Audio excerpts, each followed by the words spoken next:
Good afternoon. I call this meeting to order. A quorum is present. Without objection, the chair is authorized to declare recess at any time. Pursuant to Committee Rule 4 and House Rule 11, Clause 2H4, the chair announces that he may postpone further proceedings today on the question of approving any measure or matter or adopting an amendment on which a recorded vote or the yeas and nays are ordered. Before I proceed, I'd like to go over some items for our remote hearing. First, if you are experiencing connectivity issues, please make sure you or your staff contact our designated technical support so these issues can be resolved immediately. Members participating remotely must continue to remain visible on camera for the duration of their participation in the hearing unless they experience connectivity issues or other technical problems that render the member unable to fully participate on camera. It is committee policy that members participating remotely will remain muted when not recognized, just like turning your microphone on and off during an in-person hearing. This is out of courtesy to all members on the committee, and so that background noise does not interfere with another member who is recognized to speak. When you are recognized, you will need to unmute your microphone and pause for 2 to 3 seconds before speaking so that your words are captured on the live stream. In the event of a recorded vote, members are encouraged to state their name first, then proceed to render his or her vote. By doing so, this will give the cameras a chance to locate who is speaking. Without objection, members will be recognized in order of seniority during any follow-up debate on amendments. This will make it easier for me to ensure all members participating have an opportunity to be recognized. If you wish to have a document inserted into the record, please ask for unanimous consent and have your staff email documents to veteransaffairs.hearings@mail.house.gov. It will be uploaded into the committee document repository.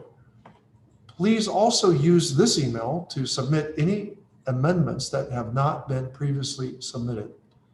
Does any member have a question about the procedures for today's meeting? Hearing none, we will proceed. I want to thank you all for being here. We have 2 orders of business today.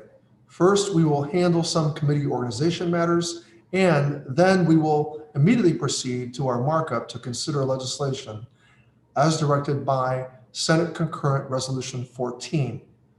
Today, we welcome a new member to our committee, Representative Jake Elzy of Texas's 6th District, the institution, and more importantly, the family of the late Representative Ron Wright, suffered from his loss due to a tragic and untimely death from COVID-19. My heart goes out to former Representative Wright's family and to all families who have lost loved ones in the pandemic that continues to ravage our nation and the world. We are honored to welcome Representative Elzy to replace Representative Wright in Congress, and we welcome him to the committee. Representative Elzy is a graduate of the United States Naval Academy at Annapolis and served the nation with distinction as a Navy pilot for 20 years, deploying 9 times throughout his service with tours in Afghanistan and Iraq. He is the recipient of 2 Bronze Stars and 8 Air Medals. Representative Elzy, your background gives you incredible perspective that will be an asset to this committee as we work to serve veterans. Thank you for your service and for continuing that service in Congress and as a member of our committee. In addition to assigning Representative Elzy to a subcommittee, we will also be making a change to the Democratic membership of the Oversight and Investigation Subcommittee. Representative Sablon, in his usual gracious and selfless manner, has overcommitted himself with committee assignments and needs to step away from this subcommittee. As he is always the first to step up and fill any need in service to this committee and veterans, we're happy Mr. Sablon will remain in his other assignments. In turn, Representative Underwood, a deeply committed public servant, and great asset to this committee, has volunteered to join the Oversight and Investigations Committee. I know her membership there will be valued, and I thank Representative Underwood for her taking on this role. With that, I now recognize Ranking Member Boss for any remarks that he may have. Ranking Member Boss, I recognize you. Thank you, Mr. Chairman. I want to extend a warm welcome to Jake Ellzey, Congressman Ellzey, or Commander, to his fellow sailors, aviators, and graduate of Naval Academy. He spent 20 years in uniform as a fighter pilot. He deployed 9 times, including 5 combat tours, and served in both Afghanistan and Iraq. He also served as a commissioner of the Texas Veterans Commission. That means he knows the challenges and the opportunities that veterans have faced over the last 20 years. He also knows the anger and heartache that they've experienced over the last month, watching the utter failure and mismanagement of the Afghanistan withdrawal. Veterans have an incredible ally, advocate, and asset in Congressman Ellzey. He is one of our own. I am grateful to him for bringing his experience and expertise to this committee. I look forward to working alongside with him to serve our fellow veterans and their families. And with that, Mr. Chairman, I yield back. Thank you, Ranking Member Boss, and I now recognize General Burgman for a motion. Mr. Chairman, I move to adopt the resolution assigning Representative Ellzey to the Subcommittee on Disability Assistance and Memorial Affairs. Thank you, General Burgman. All those in favor say aye. Aye. Aye. Aye. Aye. Aye. All opposed say no. The ayes have it. The motion is approved. Welcome, Commander, to the Veterans Affairs Committee. I now recognize Chairman Pappas for 2 minutes. Well, thank you, Chairman Takano. I just wanted to echo your words of gratitude for Mr. Sablan and his participation on our O&I subcommittee. He was a constant presence, even from afar, and always asked insightful questions. We appreciate his efforts, and I'm pleased that Representative Underwood will be taking his place on our subcommittee. She's obviously no stranger to the work of this committee or our oversight responsibilities. So a hearty thank you to Mr. Sablan and a welcome to Ms. Underwood. I yield back. Thank you, Chairman Pappas. Vice Chairman Levin, I recognize you for a motion. Thank you, Mr. Chairman. I ask unanimous consent that Representative Sablan be permitted to step down from the Oversight and Investigation Subcommittee and Representative Underwood be assigned to the Oversight and Investigation Subcommittee. Thank you, Mr. Levin. And without objection, so ordered. With that business concluded, we will now move on from our business meeting to the full committee markup. I now recognize myself for an opening statement. Today's markup comes at a trying time for our nation and veterans. On Saturday, we reflected on the 20th anniversary of one of the most tragic days in American history, which also saw the start of a 20-year war, the effects of which we are still struggling to understand and mitigate to this day. We have all heard from veterans who are trying to process what they experienced and sacrificed for. What I can tell you is that for those who served, your service mattered to me personally, to your country, to your fellow service members. I thank you for your service. And if you need support during this time, we are here and we care. Please reach out to the Veterans Crisis Line to receive free confidential support 24/7 at 1-800-273-8255 and press 1, or text 838-255, or you can chat online at veteranscrisisline.net/chat. Mental health and other costs of war are very much on my mind. And whether you agree with the way we as a nation went to war or how we ended it, we must all recognize that the cost of war does not end when military operations cease and our service members leave the war zone. Our pact to America's veterans continues long after individual conflicts as we ease the transition to civilian life and ensure veterans can access the care and benefits they've earned and deserve. With this sacred pact on my mind, I want to note to the other members of this committee that I have begun discussions with the Senate on a package of mental health bills. And I know there are several bills that have been introduced in the House that have some great ideas in them. This committee has focused its efforts on reducing veteran suicide for several sessions of Congress.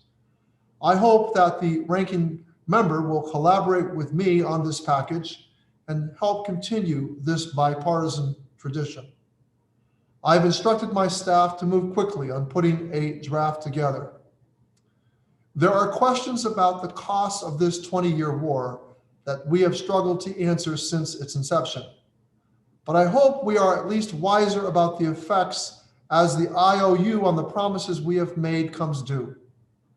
We cannot deliver on our promises to veterans if we do not maintain the infrastructure that provides the care and services they have earned. And that is why we are here today. I can think of no better time for this institution to provide funding to ensure VA has the resources to fulfill the promise to care for our nation's veterans than now.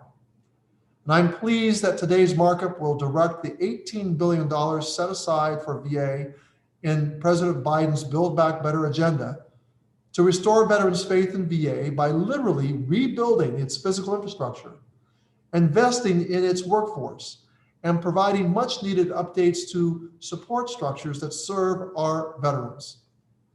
We know that Americans strongly support investments that serve veterans, so I'm proud to deliver on this.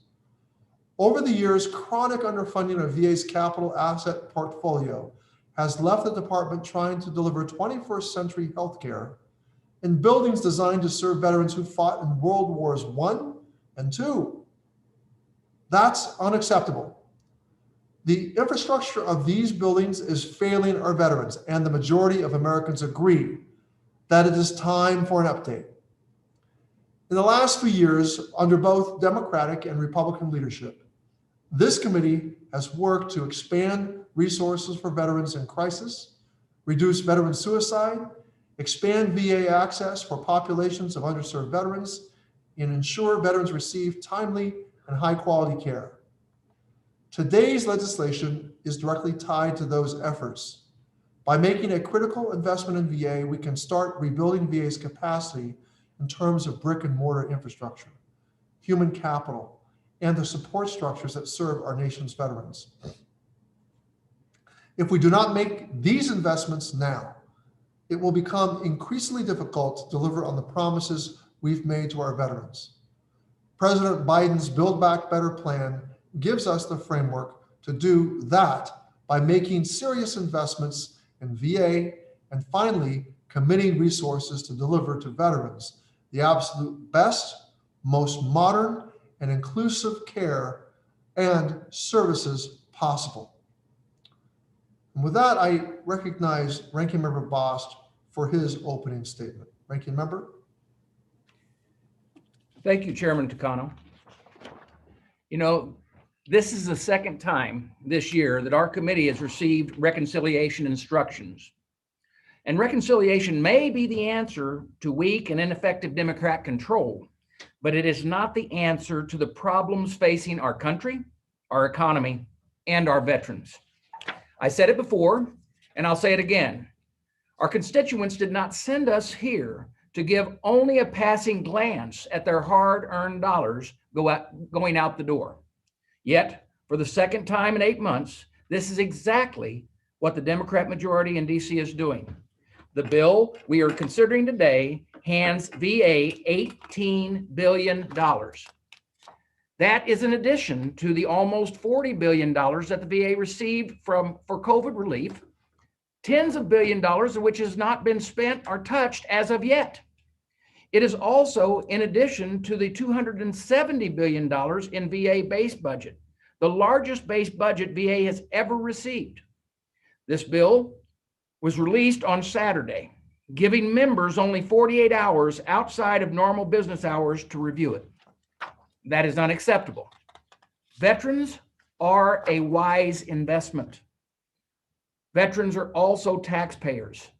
Veterans deserve support.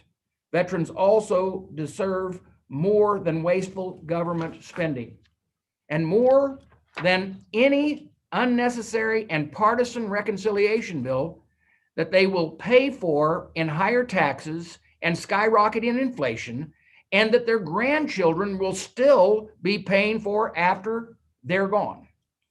VA has serious infrastructure issues. Republicans worked with Democrats in 2018 to pass a law to fix them. That law is the Asset and Infrastructure Review, or the AIR Act. VA has spent 3 years collecting the data that the department and the AIR Commission will use to fix the VA medical facilities to better serve veterans. We are awaiting AIR Commission nominations from the White House. Making major investments in VA's infrastructure outside of AIR would be a waste of time and taxpayers' money. That is not to mention that we sit here today while veterans are in crisis. 2 days ago was the 20th anniversary of the September 11th terrorist attack. That tragic day led to 2 decades of war that veterans and their families have borne the brunt of. 2 weeks ago, those same veterans and families were left reeling as 13 of our own were killed during the Biden administration's failure in Afghanistan. Hundreds of Americans have been abandoned in Afghanistan by this president. Many more Afghan allies, the men and women, the veterans who served alongside of our own and used to save their life, have been abandoned in Afghanistan by this president. Veterans, particularly those who served in Afghanistan, have been left questioning whether their service mattered. Families, particularly those who lost loved ones in Afghanistan, have been left questioning whether their losses matter. The pain, grief, and trauma that this has caused will leave scars that could last and will last lifetimes. We should be here today discussing that fact. We should be laser focused on making sure veterans and families have what they need to heal. That we are not doing that is a deep shame. The Democrat majority in DC should have to answer for it. Several Republicans and I wrote to Chairman Takano 2 weeks ago to ask for a hearing on how the Afghanistan crisis was impacting our veterans. I wrote to him again last week asking that we use the time we have today for that hearing, for that type of hearing. Our request has gone unanswered. Make no mistake, today's markup is nothing but a distraction. This reconciliation package is unnecessary and I will oppose it. However, the committee will report text to comply with the instructions. My fellow Republicans and I offer several amendments today to support veterans and families suffering from Biden administration's failure in Afghanistan, making smart investments in VA infrastructure, and saving taxpayer dollars. I hope our amendments are adopted. Then I hope we can start putting veterans and taxpayers before liberal wish lists and partisan politics. And finally, grapple with the havoc the crisis in Afghanistan is wreaking on our veterans communities. Mr. Chairman, I thank you for the time and I yield back.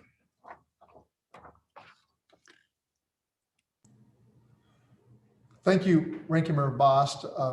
Before we proceed, I'd just like to take a minute or two just to address a couple of points that the Ranking Member has raised. I have been a little perplexed by the multiple letters I've received from the Ranking Member and some of his colleagues about holding a hearing on mental health. As the Ranking Member well knows, a hearing on mental health issues has been in the works for weeks. And in fact, I hope to hold that hearing on September 9th. But the Ranking Member said he was not available, so to accommodate his schedule, I agreed to move the hearing to September 22nd.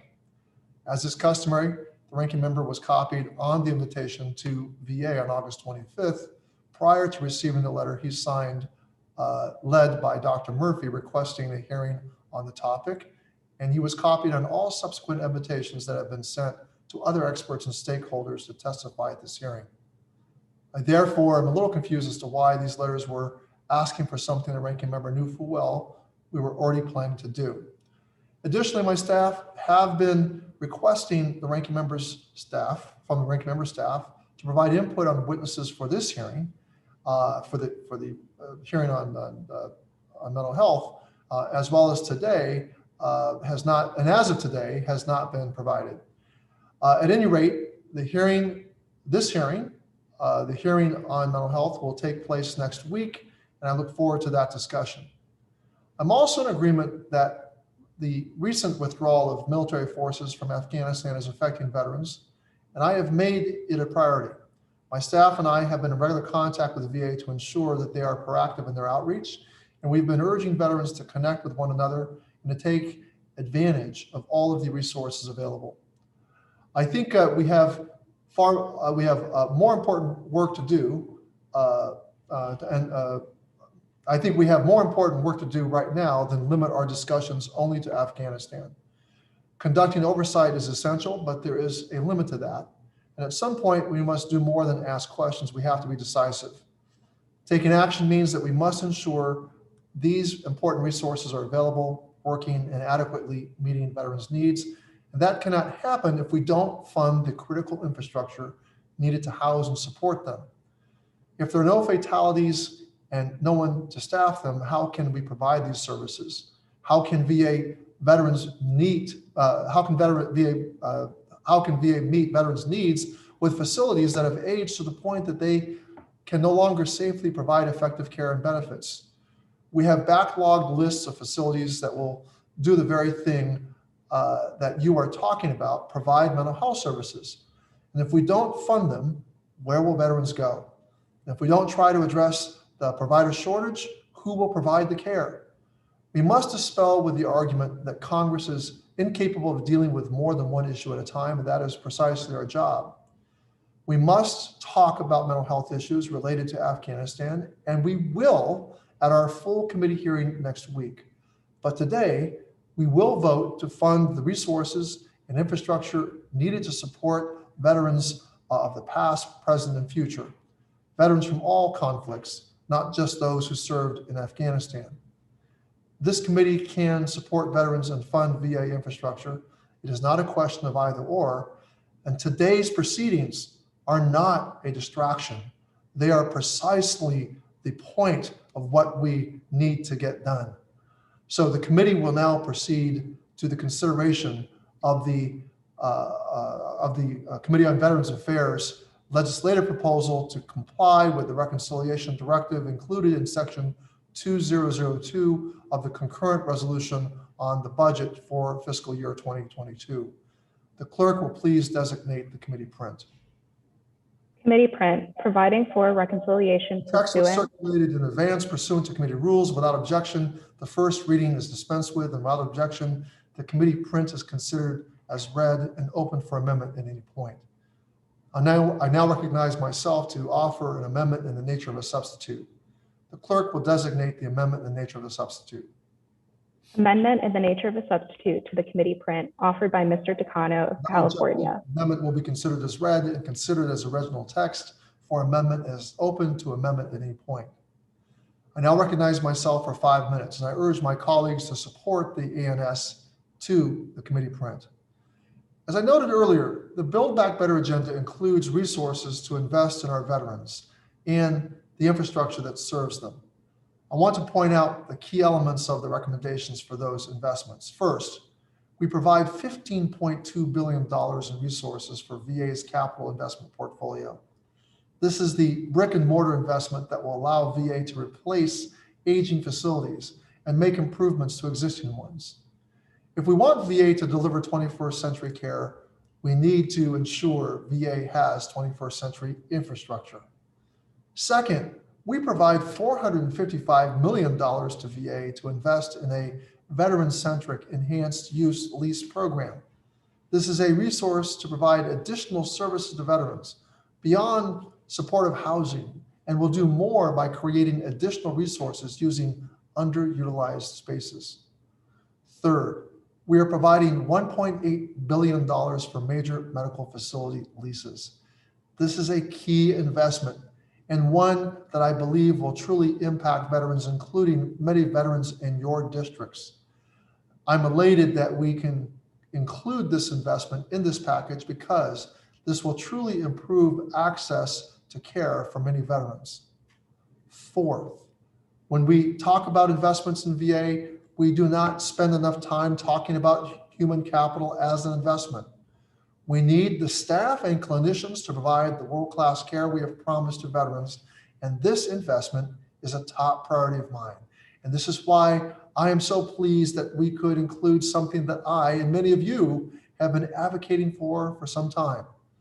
In this package, we have included an investment of $375 million in VA's statutory mission to conduct an education and training program for health professional students and residents by authorizing VA to increase the number of health professions residency positions at its medical facilities by up to 700 slots over 7 years. This will truly be a meaningful investment. Fifth, we are providing VA with resources of $150 million to address the backlog of unscanned veteran records. With this investment, it is VA's intention to have veteran records available on day one of the receipt of a claim at VBA. With over 1,000 claims impacted by pandemic-related backlog of records requests, this will have a real impact on thousands of veterans each year. Sixth, and finally, we have provided the VA Office of Inspector General with $15 million to carry out enhanced oversight of these investments, which will greatly aid us in our own oversight of VA's efforts to carry out the investments that we are directing them to do. This is a straightforward, necessary down payment on VA's infrastructure. It will directly benefit veterans. These are investments we must make if we want VA to continue to deliver the care and services we have asked it to provide to veterans. So I urge you to join me in supporting this effort. Thank you. Does any other member wish to be heard on the ANS? Mr. Chairman, I have an amendment to the amendment in the nature of a substitute at the desk. Hold on, Mr. Love. Before we consider any members, I wish to be if heard. anyone wish to be heard. Yes, I do. Sablan. Mr. Sablan, you're Thank recognized you. for 5 minutes. Thank you, Mr. Chairman. Thank you for holding this hearing and for all the work that's gone into the ANS that you have introduced today. Mr. Chairman, I must say with deep regret, and I prefer that I don't have to, but I have to, that my veterans here in the Marianas are not being served by this huge package. Last week, I met with a veteran from the Mountain Division who had received, my cousin actually, whose house was one house away from my house when I growing up, who had received 5 Purple Hearts for wounded received in Iraq and Afghanistan. He said he's back home, but that it's unfortunate that he still has to go back to the mainland for services for medical services and that he needs to receive because those services are not available here. Again, I must say, Mr. Chairman, with all due respect to you and to everyone who's worked hard on this, the Marianas doesn't even have a vet center. We don't have a CBOC. We have a system here that where veterans fall through the cracks to get to their appointments in Honolulu. Because a different office needs to prepare the travel, a different office needs to make the appointment, and a different office needs to, do whatever it is that's done. I will support your ANS, Mr. Chairman, but I have to say that I am truly heartbroken in the lack of consideration that veterans, based on their zip code, are treated differently in our country. And I yield back. Thank you. Thank you, Mr. Sablon. And of course, I will continue to work with you and to work with the VA to address the needs of the people of the Northern Mariana Islands. Does any other member wish to address to be heard on the ANS before I call on members for amendments? Seeing none, Mr. Levin, I recognize you. Thank you, Chairman Takano. I do have an amendment to the amendment in the nature of a substitute at the desk. Clerk will report the amendment. Amendment to the amendment in the nature of a substitute offered by Mr. Levin. Reading of the amendment will be dispensed with. Representative Levin is recognized for 5 minutes to speak in support of his amendment. Thank you again, Mr. Chairman. I strongly support the $15.2 billion investment in VA-owned infrastructure included in the ANS, and I appreciate your inclusion of language requiring VA to take climate resiliency and the needs of underserved areas and populations into consideration when distributing these funds. My amendment would also require VA to take into consideration all infrastructure needs of its facilities, including needs not included in VA's long-range capital plan. The ANS gives VA significant flexibility in how to spend the $15.2 billion we are providing for infrastructure. VA has indicated that it will likely distribute funding using its existing infrastructure project lists included in VA's annual budget request. According to VA's Office of Asset Enterprise Management, the long-range capital plan, which is part of the budget request and outlines how VA will address infrastructure gaps in the next 10 years, is required to address all infrastructure gaps across all of VA's facilities. However, in conversations with the San Diego VA, I learned that Vision 22 arbitrarily restricts the number of projects that each facility can submit during the planning process. As a result, many urgent needs are excluded from the long-range capital plan. This discrepancy may affect facilities in Southern California, Arizona, New Mexico, and elsewhere across the country where visions are diverging from national VA policy. It places these facilities at a disadvantage compared to others and undermines VA's ability to equitably allocate infrastructure funding. However, I was glad to receive a commitment from VA today that they will address these issues, and I am very grateful for their collaboration.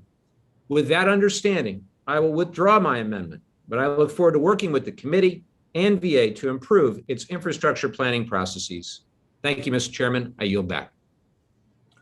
Thank you, Mr. Levin, and I appreciate the skill and consideration and care that you offered your amendment, and I also withdraw the amendment. I believe the way in which you proceeded achieved a very important end. So I commend you for advocating not only for the constituents of your district, but for those of us who represent constituents all throughout the Southwest. You've all done us a great favor. On both sides now, I might add, it wasn't just about Democratic constituencies, it was also Republican constituencies. So you proceeded in a manner which improved, I think, the process within VA for all. So I appreciate the spirit in which your amendment was offered and also withdrawn. Is there further debate on the amendment? Further debate on the anyone else that would like to be recognized for an amendment? Mr. Chairman, I have an amendment to the amendment in the nature of a substitute at the desk. Representative Cauthern. Mr. Chairman. Mr. Chairman. The clerk will. Mr. Chairman. Yes, ranking member. Point of order. We want to make sure that Mr. Levin's amendment was withdrawn, correct? Ranking member, he did withdraw the amendment, and so it is not. Yeah, it's withdrawn. We're good to go. Thank you. Thank you. So the clerk will report the amendment. Amendment to the amendment in the nature of a substitute offered by Mr. Cauthern. Add at the end the following. The reading of the amendment will be dispensed with. Representative Cauthern is recognized for 5 minutes in support of his amendment. Thank you, Mr. Chairman. Two things before I begin. One, I'd like to welcome Commander Elsie to this committee. We're very excited to have you. But two, actually, Chairman Takano, I would like to echo your concerns that you spoke of in the very beginning about the mental health of our veterans. I've never had the honor of getting to serve our great nation, but I do know what it is to be disabled. I know what it is to feel like I'm incapable of being in charge of my own life. And that is actually why I'm so excited to bring this amendment up, because I believe this will help the mental health issues that we have going on in our country right now with our veterans. My amendment to the ANS would expand VA's automobile allowance and adaptive equipment program to allow eligible service-connected veterans the ability to acquire a second adopted vehicle 10 years after receiving their first grant. Under current law, the VA provides severely disabled veterans with the ability to receive a one-time payment of $21,488 for purchasing a vehicle to be adapted to specifically meet the veteran's needs. I will tell you, having adapted 2 vehicles on my own, I will tell you this is a very low amount of money to be able to do that. With younger veterans ending their program, we cannot continue to expect one vehicle to last a lifetime, and that is why I've introduced the amendment today. My amendment builds upon the program and gives the freedom to those severely disabled heroes to replace their adaptive automobile after 10 years, which I think is completely acceptable. This amendment is based off the text of HR 1361, which is a bipartisan proposal introduced by our colleague and former member of this committee, Mr. Muser, along with Mr. Trone and 31 of the co-sponsors. I do want to thank the Paralyzed Veterans of America and the Wounded Warrior Project for bringing this issue before the committee and helping draft this very important amendment. Paralyzed Veterans of America said it best in their testimony before the subcommittee on economic opportunity earlier this year in support of a second adaptive auto. They said, and I quote, "For an individual living with a disability, having freedom and independence boosts mental health. Relying on others for everything, especially transportation, can be frustrating, leaving veterans feeling hopeless and lowering their self-worth. Having access to an adapted vehicle allows veterans to feel stronger, build inner confidence and pride in their ability to maintain their health. They can then meet work and family obligations and attend community engagements." And now that's the end of the quote. And I think we can all agree that providing for our most severely disabled veterans is one of the most bipartisan topics in the Congress. And helping provide this transportation increases self-worth and independence, which would help the mental health that you brought up earlier, Chairman Decano. We should be investing in their success now instead of paying for some construction project that, if the VA really needs, will literally take years to come to fruition. I urge all of my colleagues to support my amendment to the amendment in the nature of a substitute and help these disabled veterans take command of their life again so that they may have a better mental health situation and may live better lives. With that, I yield back. All right, thank you, Representative Cauthern.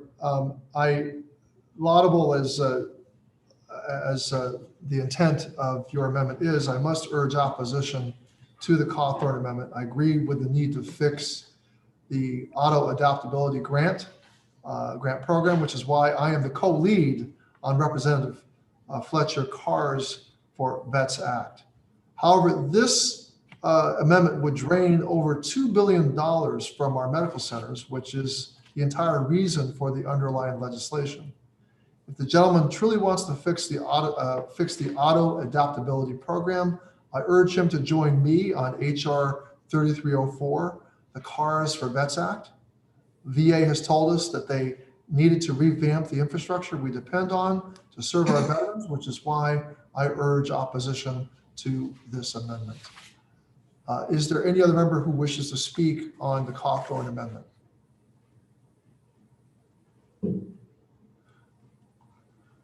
If not, the question is on the amendment by Representative Cauthern. All those in favor, say aye. Aye. Aye. Aye. Aye. All those opposed, say no. No. No. No. No.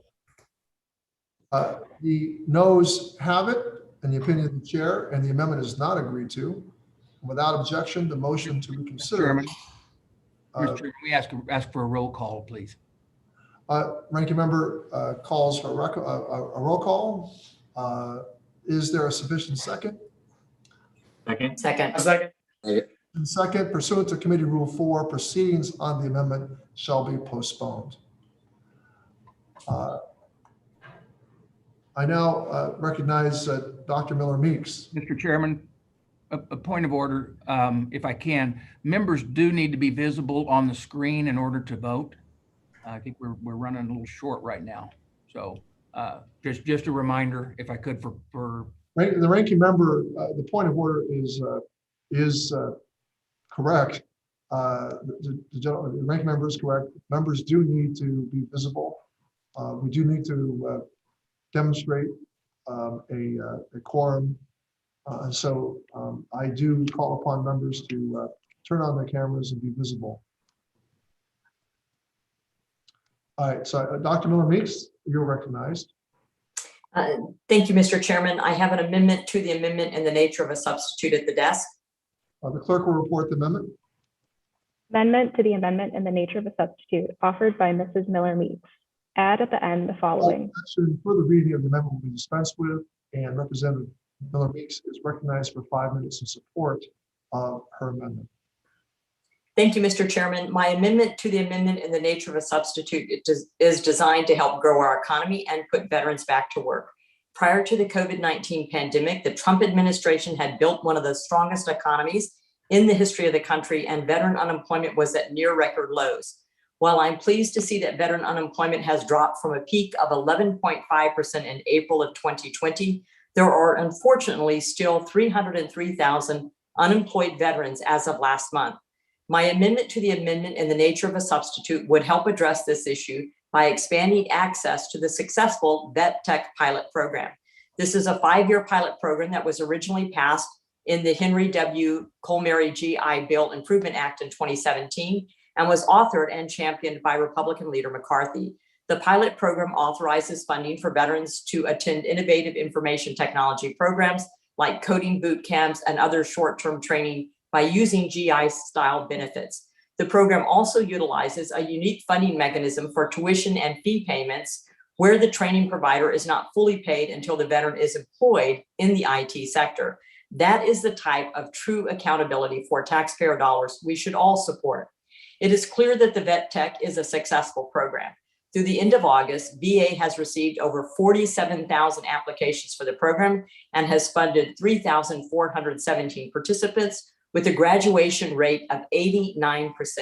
Of those who graduated, 72% found meaningful employment with an average starting salary of over $58,000 a year. I think we can all agree that there are not too many federal job programs that produce those types of positive results. While Congress expanded the yearly funding for this program from $15 million to $45 million last year, there are thousands of veterans who are eligible for this program, but will not be able to receive funding if we do not authorize additional funds. Despite the efforts by this committee and the House, the Vet Tech program ran out of funding last month, and now new participants must wait until October to enroll in this successful program. My amendment would ensure this program is never hampered by funding challenges again by increasing the annual funding for this program to $125 million. This would allow thousands more eligible veterans to attend training and help them attain a job in the lucrative IT field. This $125 million request matches the request by the VA to adequately fund this program to ensure veteran success. It would also give assurances to the program providers that they will not be left out to dry when funding is exhausted. This is a sensible amendment and should be easily supported by both sides of the aisle. I ask that members support my amendment to the amendment in the nature of a substitute, and I yield back the balance of my time. Thank you. Is there a discussion on the Miller Meeks amendment? Mr. Gallego, you're recognized for 5 minutes. Thank you, Mr. Chair. I'd like to thank Rep. Miller Meeks for her amendment and for work with me on the Vet Tech program issues. Unfortunately, I must urge opposition to this amendment. Earlier this year, this committee already passed this legislation, my bill HR 2878, through the House to accomplish a similar extension of the Vet Tech program to what this amendment proposes. I was very happy to work with Representative Miller Meeks to include her amendment in that bill during our May 4th markup to extend the Vet Tech program for an additional 3 years with full funding. In order to further support Vet Tech, I urge my colleagues to join me in asking Republican senators to pass our bill, HR 2878, which they are currently blocking. However, passing this amendment today only takes away money from much needed VA improvements to accomplish something the House has already done. For these reasons, I urge opposition to this amendment and I yield back.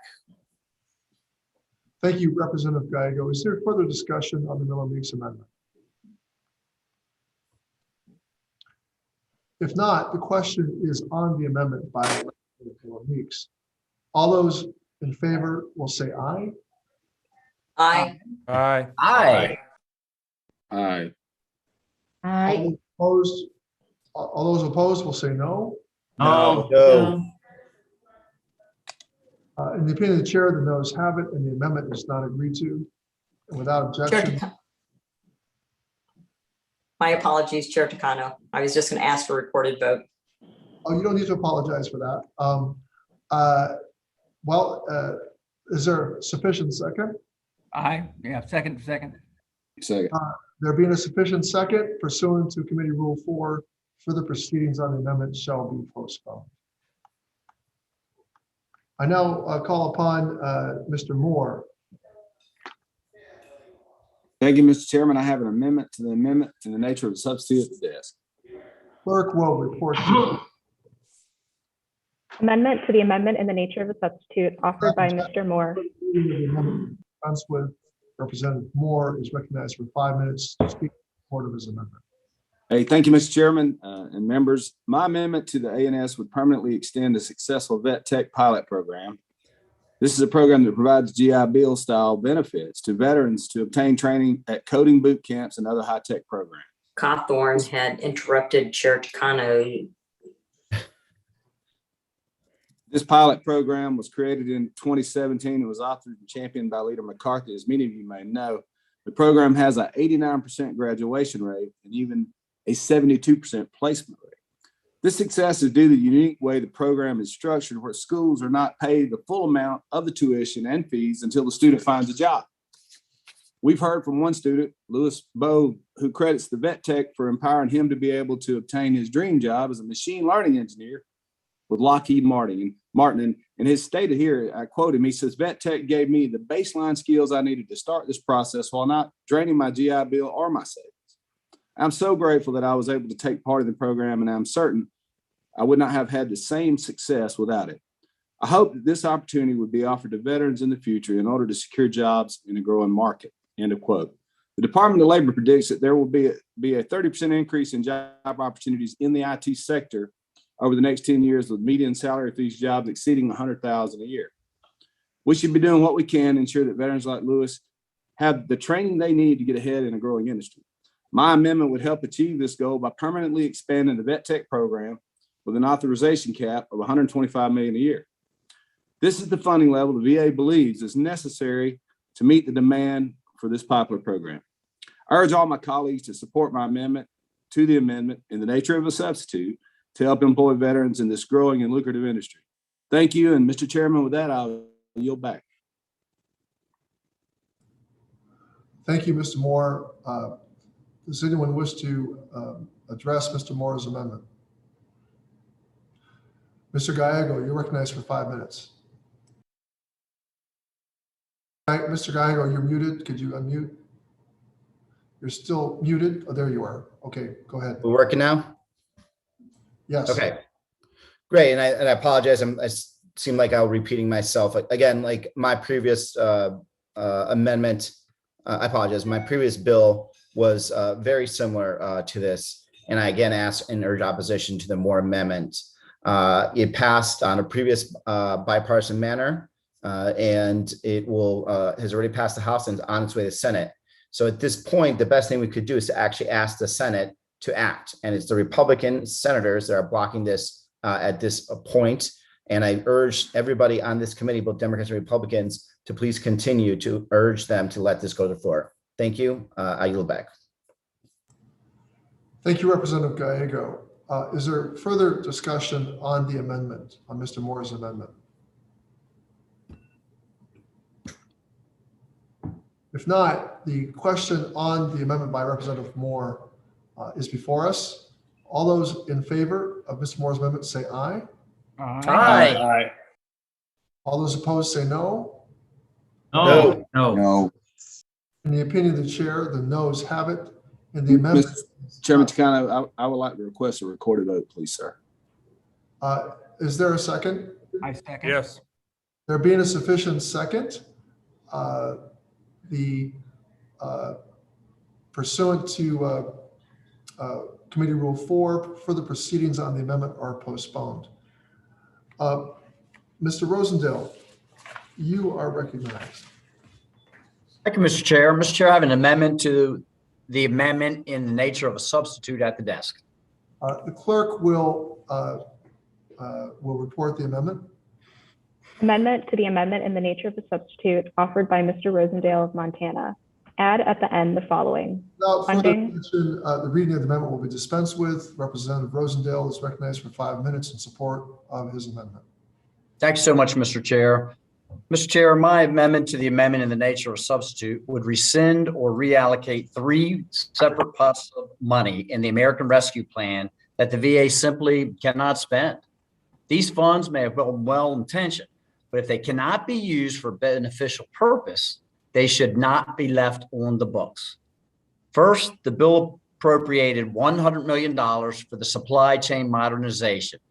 VA decided this meant purchasing the DMLSS, supply chain management software, from the Department of Defense. Unfortunately, they are telling a story that we all have become too familiar with. This project has barely gotten off the ground after 3 years. The software is only in use at one facility in North Chicago, and the VA recently lost a lawsuit which invalidated the original purpose for the buying DMLSS. Thankfully, this $100 million has not been touched, and it should be returned to the Treasury immediately. Second, there was $80 million appropriated to a new emergency leave fund for VA employees who run out of sick leave during the pandemic. That expires in September of 22. This fund has been in place for nearly 6 months, and according to the VA's reporting, not a single dollar has been spent. When the fund expires, its remaining balance again should go back to the Treasury. Leaving appropriated dollars lying around with no authorized purpose invites big government mischief and abuse.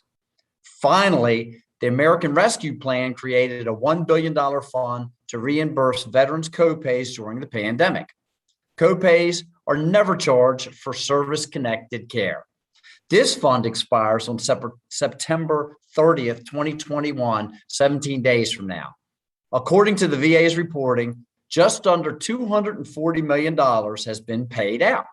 My amendment would transfer the balance of the fund as of October 1 to medical services and community care in equal amounts. The majority vastly overestimated the amount of copays to be reimbursed. I think the most effective thing to do at this point is to redirect the remaining dollars into direct patient care. I voted against the American Rescue Plan, again, because it was stuffed with unnecessary and wasteful spending. And I believe I have been proven right by the billions of dollars that remain untouched, even 6 months later. However, even if you supported the act, I hope we can address these 3 examples of excess. We can be fiscally responsible and provide our veterans with the highest quality of care by properly redirecting these funds. I urge all members to support my amendment. Mr. Chair, I yield back. Thank you, Mr. Rosendale. Does any member wish to speak to the amendment offered by Mr. Rosendale? Chairman. Ms. Capter, you're recognized for 5 minutes. Thank you, Mr. Chairman, and with sincere regard for my friend Congressman Rosendale and his desire to try to make the system work better, I must rise in opposition to the Rosendale amendment because primarily much of what is contained in the gentleman's amendment would occur automatically under existing law. Let me also offer that we very much appreciate the oversight that the Technology Modernization and Oversight and Investigation subcommittees have done on supply chain modernization. It is clear to all that VA does have a long way to go, and on that we agree. However, defunding programs that are still being executed is not what this legislation is focused on.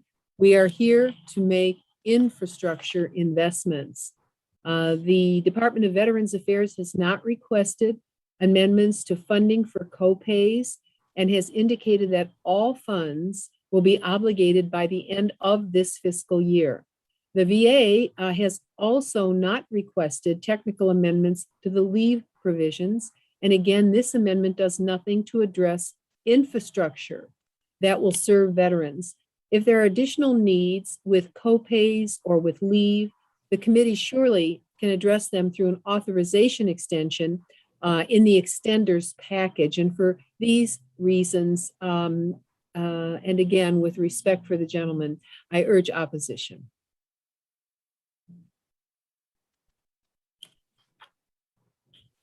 Thank you, Representative Capter. Are there any other members who wish to address the Rosendale amendment?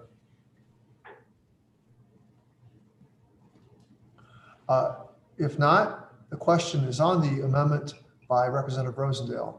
All those in favor of the Rosendale amendment say aye. Aye. All opposed say no. No. In the opinion of the chair, the noes have it, and the amendment is not agreed to.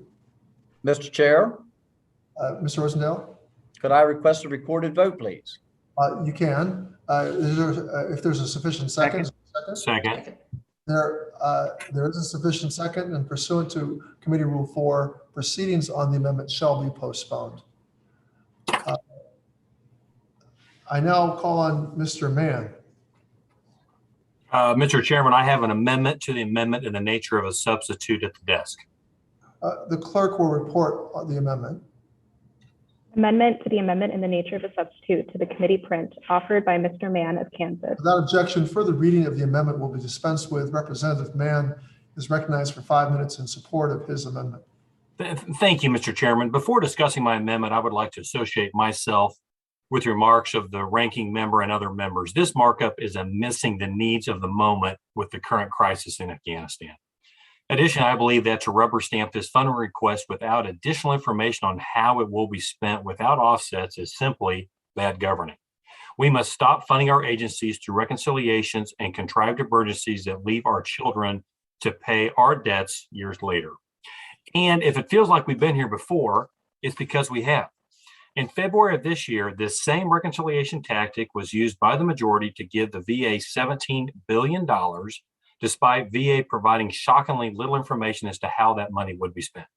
During that markup, I offered an amendment that would have increased transparency and oversight on the department by requiring the Secretary to provide a detailed plan for how VA would expend the funds and report bi-weekly on how the funds are being spent.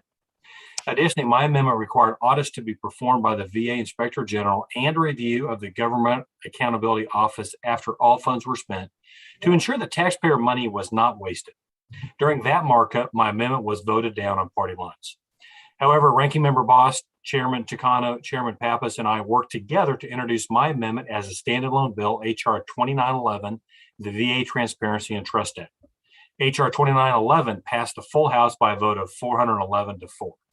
I thank Ranking Member Bras for leading it, and I thank Chairman Takano and Chairman Pappas for their work with us on that bill. Despite having near unanimous bipartisan support in House, H.R. 2911 was not moved in the Senate. I hope to fix that here today. The text of my amendment is nearly identical to H.R. 2911, only now it also includes the new funds granted in this reconciliation. As I said in February, we cannot ensure that every taxpayer dollar sent to the VA is truly improving the delivery of health care and benefits for veterans if we do not know why VA needed that dollar in the first place and how it was ultimately spent. Understandably, this necessary and granular oversight does come at a cost. That is why my amendment would fence $2 million from the base amendment to pay for these requirements and reports. This is about 1/100% of the entire cost of the base amendment. That's $1 out of every $10,000 spent. As of last week, VA still has nearly $1 billion of CARES and over $16.5 billion of American Rescue Plan funds left unused, but Congress is no closer to knowing how our constituents' hard-earned money is being spent. Every single member of this committee voted for H.R. 2911 on the House floor. I hope to see that same unanimous commitment to transparency and oversight today, and I urge all my colleagues to support my amendment. With that, Mr. Chairman, I yield back. I thank you, Mr. Mann. Does any member wish to speak to Mr. Mann's amendment to the amendment in the nature of a substitute? Yes, Mr. Chairman, I would. Mr. Pappas, you're recognized for 5 minutes. Well, thank you very much, Mr. Chairman. I want to thank Ranking Member Mann for submitting this amendment. And this amendment would require biweekly reports on the financial obligations and expenditures of funds under the Build Back Better Act. Obviously, the goal of the amendment is laudable, and I want to commend Ranking Member Mann for his work on our subcommittee to ensure strong accountability at VA. Nothing is more important than that. That's one of the reasons why I support the amendment in the nature of a substitute, which includes $15 million for VA Office of Inspector General. So we've worked together, as he has indicated, on legislation, HR 2911, that has passed the House overwhelmingly, is in the Senate, which gets at the COVID relief legislation that Congress has passed over the last year and a half, making sure we have greater oversight over those pieces of legislation. A simple change could be made to that bill in the Senate to accommodate for additional oversight over the Build Back Better plan. But I think that regardless of how this amendment turns out, I want the ranking member to know that he has my full commitment to work with him, to hold VA accountable, and to work to get all the information that members of our subcommittee and the full committee need to ensure that we're being good stewards of these dollars for our constituents. I'm really always ready to work with members of the committee on requests like this. And I just think this amendment is simply not needed, since we already have legislation that has moved, has the support of the House, and could be amended potentially to accommodate this particular request as it pertains to the Build Back Better plan. So I share the goal, but I urge opposition to the amendment. Thank you, Mr. Pappas. Does any member wish to speak to Mr. Mann's amendment? If not, the question before us is on Mr. Mann's amendment. All those in favor will say aye. Aye. Aye. Aye.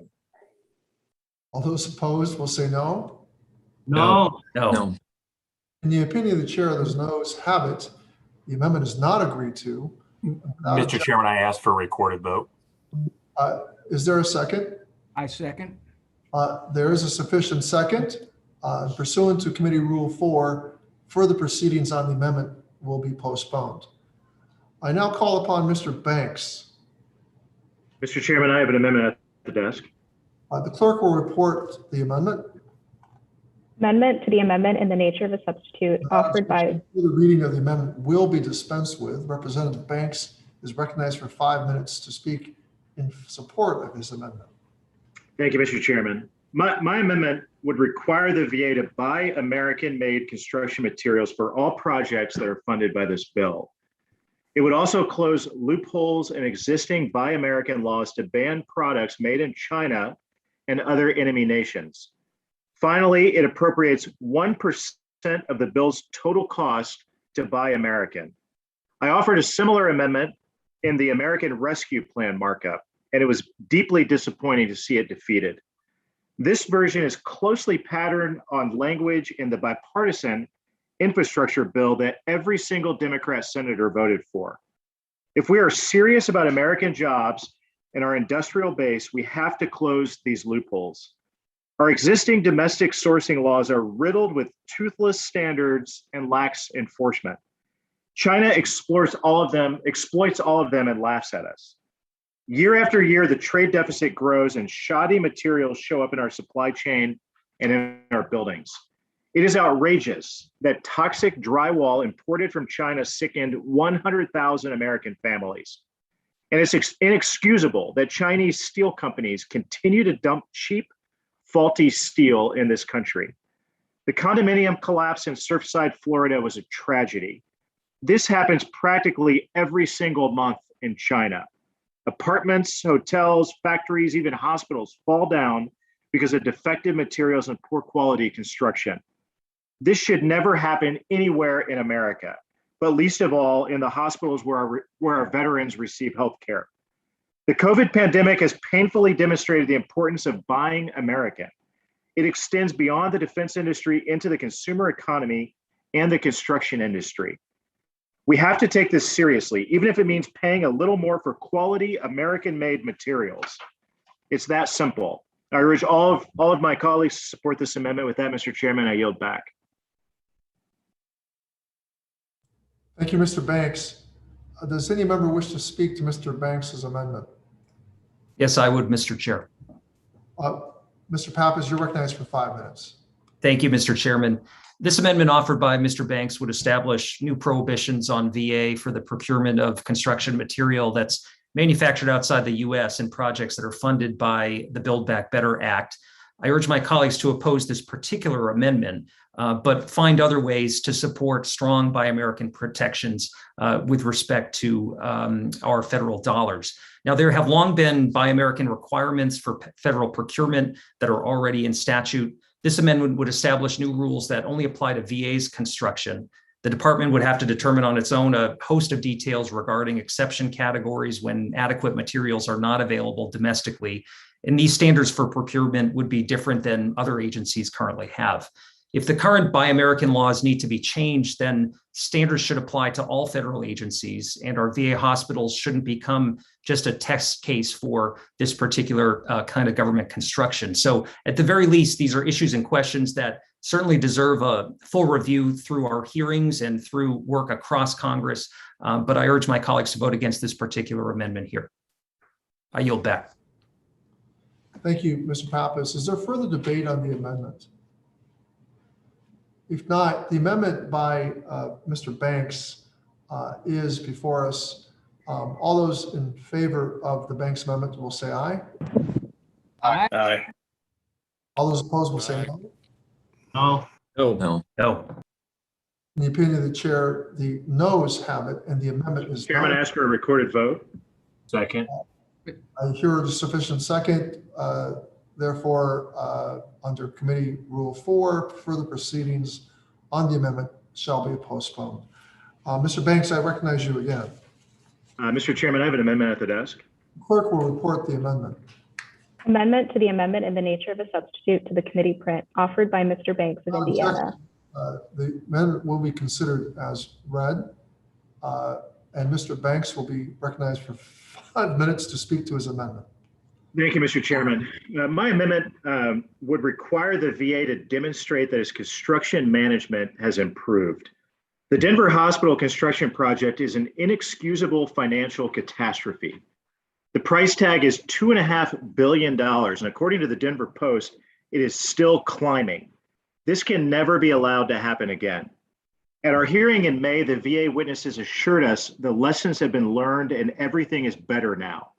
Before we appropriate billions more and authorize new hospital projects, we need to know whether or not that's really true. We need to know whether the Army Corps of Engineers involvement is making a difference. We need to know if the designs are truly standardized. We need to know whether cost and schedules are finally adhering to estimates. VA has to demonstrate this in the data. Taking someone's word for it is just not good enough. Based on my 5 years on this committee, I have no confidence that $15 billion poured into a VA construction budget will translate into $15 billion worth of usable hospitals in less than a decade. There is just no evidence to support it. What I have seen is Denver, Louisville, and other construction projects stall or stumble over the finish line while their costs rocket upward.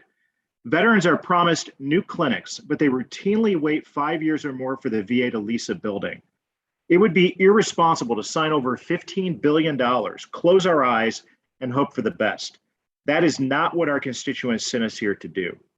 Even if the majority votes to appropriate major construction funding today, this committee will still have to vote to authorize the individual projects at a later date. We should do that with accurate information in hand about whether the VA is truly competent to manage the construction projects. I urge all of my colleagues on this committee to support my amendment. With that, Mr. Chairman, I yield back. Thank you, Mr. Banks. Is there any member who wishes to speak on the Banks amendment? Yes, I would, Mr. Chairman. Mr. Pappas, you're recognized for 5 minutes. Thank you, Mr. Chairman. As Mr. Banks just said, this particular amendment would require VA to report to Congress within 90 days on operational status and policy reforms regarding VA construction procurement.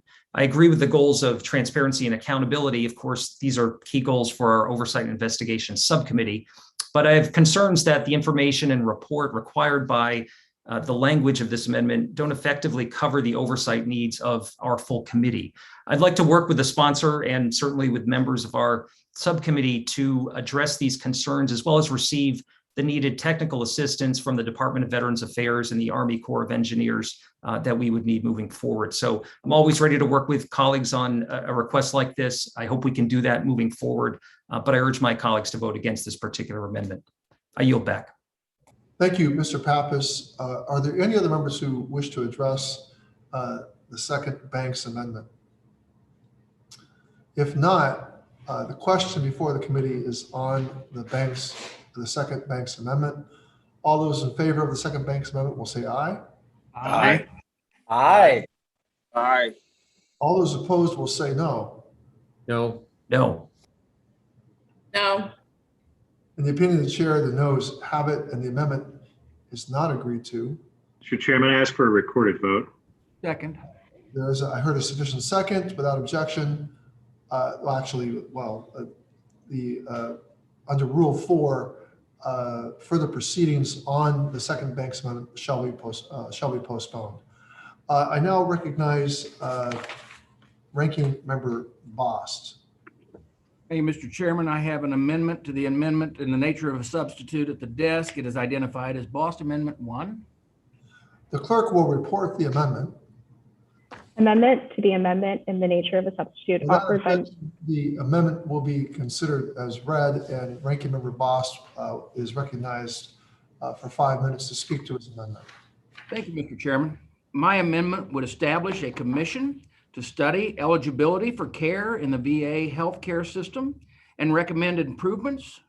And questions about eligibility for VA care are central to every conversation we have as a committee about better serving veterans. When we talk about toxic exposure, we talk about eligibility. When we talk about mental health and suicide prevention, we talk about eligibility. When we talk about community care, we talk about eligibility. And yes, when we talk about infrastructure, we talk about eligibility. Yet eligibility for VA care is based on an enrollment priority group system that was created in 1996. There have only been occasional piecemeal changes since then. The work looks very different than it did 25 years ago. So does the VA healthcare system, the delivery of care, and the veterans community. How can we expect to provide the world-class care that veterans deserve from VA if we are basing policy and funding decisions on an outdated concept of who is eligible and when? We can't. That is why my amendment would establish a commission to study eligibility for VA care and recommend how to bring into the 21st century. The commission would, and then the commission would be made up of a bipartisan group of veterans, experts, and healthcare management and delivery. My amendment is based on the recommendations from the Commission on Care in 2015, which was also fully bipartisan. I'm confident that it would help us make certain that the VA is able and equipped to serve today's veterans, not yesterday's. Today's veterans include veterans of Afghanistan who need our help now more than ever. Today's veterans also include the brave men and women in uniform now who are just beginning to think about their transition to civilian life and the opportunities that they may have there. For their sake, I hope the amendment has the support of every member on this committee. And with that, Mr. Chairman, I yield back. Thank you, Ranking Member Bost. Is there a member who wishes to speak on Bost Amendment number 1?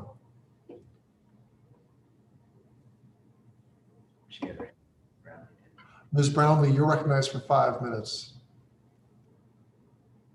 Thank you. Thank you, Mr. Chairman.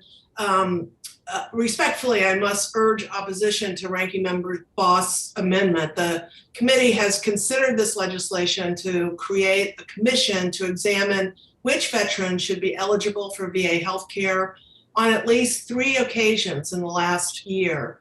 The ranking member inherited this legislation from his predecessor, Dr. Phil Rowe, It was considered twice at the end of last Congress, first at a September 2020 legislative hearing, and then the committee dedicated an entire hearing to this bill in December of 2020. Most recently, the committee voted down a similar amendment that was offered by Ranking Member Bost at our July 2021 markup.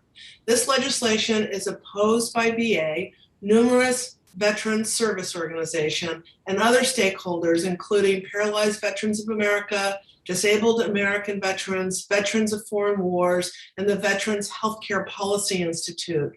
We also must question the logic of establishing a commission on eligibility now, given how far along VA is in carrying out the market assessments that were mandated by the Mission Act and the Air Commission process that will begin early next year. Otherwise, we'll find ourselves in a situation where we're tinkering with the size and scope of VA's patient population and its needs after difficult choices about the supply of healthcare resources have already been made. For these reasons, Mr. Chairman, I urge opposition and I yield back. Thank you, Representative Brownlee. Are there any other members who wish to speak on Bost Amendment number 1? If not, the question before the committee is on ranking on Bost Amendment number 1. All those in favor of Bost Amendment number 1 will say aye. Aye. All those opposed will say no. No. No. In the opinion of the chair, the noes have it. And Mr. Chair, I request a roll call. is there a Second. Under Rule 4 of the committee, the final consideration of Bost Amendment number 1 will be postponed. I now recognize Ranking Member Bost again for Bost Amendment number 2. Thank you, Mr. Chairman. I have an amendment to the amendment in the nature of a substitute at the desk is identified as Bost Amendment number 2. The clerk will report the amendment. Amendment to the amendment in the nature of a substitute to the committee print offered by Mr. Bost. The amendment will be dispensed with, and Representative Bost is recognized for 5 minutes in support of his amendment. Thank you, Mr. Chairman. My amendment would require VA to explore the benefits of on-site medical waste management in VA medical facilities and expand its use within the VA healthcare system. On-site medical waste management can improve infection control and emergency preparedness while reducing cost. On-site medical waste management is also environmentally friendly, which I know is an important priority for many of my colleagues.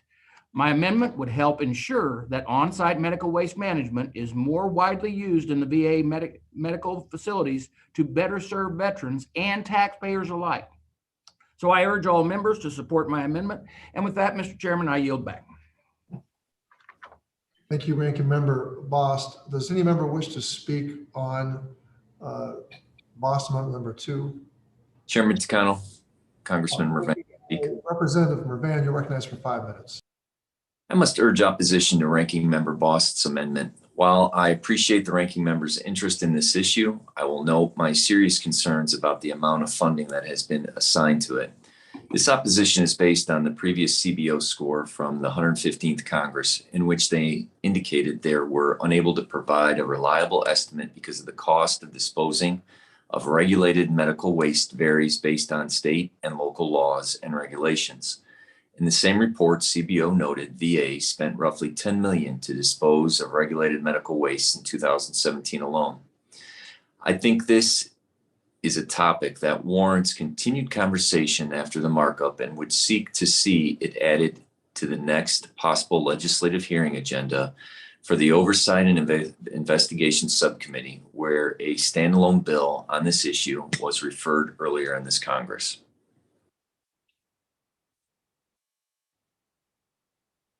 I yield back my time.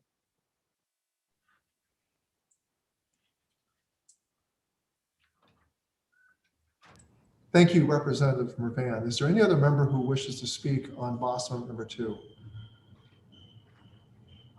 If not, the question is on the amendment by Ranking Member Boss on his second amendment number 2. All those in favor will say aye. Aye. Aye. All those opposed will say no. No. No. Aye. In the opinion of the chair, the noes have it and the amendment is not agreed to. Chair, I request a recorded roll call. Vote. Second. There's a second. There being a sufficient second, under Rule 4, further proceedings on the amendment are postponed. Ranking Member Boss, you're recognized again. Mr. Chairman, I have an amendment to the nature of substitute. Does it designate as Bost Amendment number 3 at the desk? The clerk will report the amendment. Amendment to the amendment in the nature of a substitute offered by Mr. Bost. The reading of the amendment will be dispensed with, and Ranking Member Bost is recognized to speak in favor of his amendment. Thank you, Mr. Chairman. My amendment would allocate $5 billion for the underlying bill as a down payment on the healthcare research and training provisions of my bill, the Toxic Exposure and American Military, or the TEAM Act.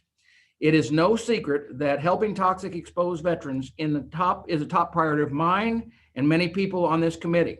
I know it also a top priority of the chairman's as well. And it's also both sides of the aisle. We know that the same could be said about the Senate Committee and the Veterans Affairs and of the VA, and also of veteran service organizations. You would think that a bipartisan, bicameral community support like that, that would be much further along than we actually are in finding a solution to providing the care and benefits to the toxic exposed veterans. There are many reasons why we are not at this time, but we have waited to get this information we need from the VA. And also we've been waiting to get that from the VA, but we've also been waiting to get that from the Biden administration. And we've waited to get the information we need from CBO. And we've have competing proposals in both the House and the Senate. We have prohibitively high expected cost, especially for presumptions of service connections. We have concerns about the underlying science and how to have good standards of taxpayer dollars, as well as making policy decisions. We have concerns about implementation and access. I could go on, but the bottom line is this, that the needle has not meaningfully moved in months on getting toxic exposed veterans the care and benefits they've earned. That is not okay with me, and I'm sure it's not okay with many of you. Toxic exposed veterans need help. And now it is particularly important time to give them that help. As I've already discussed this afternoon, veterans have been devastated by the Biden administration's failure in Afghanistan. I have felt some of that devastation as a veteran myself. We need to act to provide for the implement needs of the immediate needs of veterans and families who are under stress because of the Afghanistan crisis. We also need to show these veterans that their service matters, that their sacrifices were not in vain, and that the government they fought for will have their backs long after the time in uniform is over. Many toxic exposed veterans served in Afghanistan around burn pits and other toxins. If we're going to hand VA an extra $18 billion, let's be sure at least some of that money is spent on them. My amendment would do that by ensuring that toxic exposed veterans, which may include those who served in Afghanistan, are eligible to receive care in the VA healthcare system for toxic exposure. It would also ensure that VA providers are well-trained in identifying and treating toxic exposures. It would also provide for ongoing research and study regarding toxic exposures. As I've said earlier, the amendment contains provisions of my bill, the TEAM Act. The TEAM Act is bipartisan and supported by dozens of veterans and military service organizations. I hope that my amendment will have the benefit of similar support today. Toxic exposed veterans deserve no less. Mr. Chairman, with that, I yield back. Thank you, Ranking Member Boss. Is there any member who wishes to speak to Boss Amendment number 3? I do, Mr. Chairman. Dr. Ruiz, you're recognized for 5 minutes. Thank you, Mr. Chairman. Unfortunately, I cannot support Ranking Member Bo's amendment and urge members to join me in voting no. Let's be clear. This is a gotcha amendment, an incredibly irresponsible suggestion that it could address toxic exposures. This amendment would allocate $5 billion to a provision modeled after the TEAMS Act that was scored at $100 billion. It is wrong to give veterans the false hope that you would be actually addressing their toxic exposure health issue while providing 5% or 1/20th of the funds needed to cover the provision. Additionally, this amendment is an incomplete solution that doesn't even provide any presumptions for veterans waiting decades for care and benefits. While I fully support legislative action to address the needs of our toxic exposed veterans, as you all know from my years of advocacy on this issue, this is not the legislation to draw resources from. I will continue with my commitment to work with the chairman to pass comprehensive legislation that addresses toxic exposure this Congress. The Honoring Our Pact Act is that legislation. The PACT Act, which has already been voted out of this committee and includes many of the provisions of this amendment, is the proper vehicle for passage of this type of legislation. We continue to work with the administration, CBO, and our partners in the Senate to identify the full cost of the legislation and determine ways to pay for it. While there is no score for this amendment, it would likely go well beyond the total $18 billion provided in the underlying bill, let alone the $5 billion allocated in the language. Bottom line, if adopted, this amendment would bring down the entire legislation. That would harm veterans by blocking funding for medical facilities like hospitals and clinics, services for homeless veterans, increased medical staffing, and the scanning of paper records for veterans with disability claims, including for claims for toxic exposures. For these reasons, I will vote no on this amendment and encourage my colleagues to do the same. I yield back my time. Thank you, Dr. Ruiz. Is there any other member who wishes to speak on the amendment?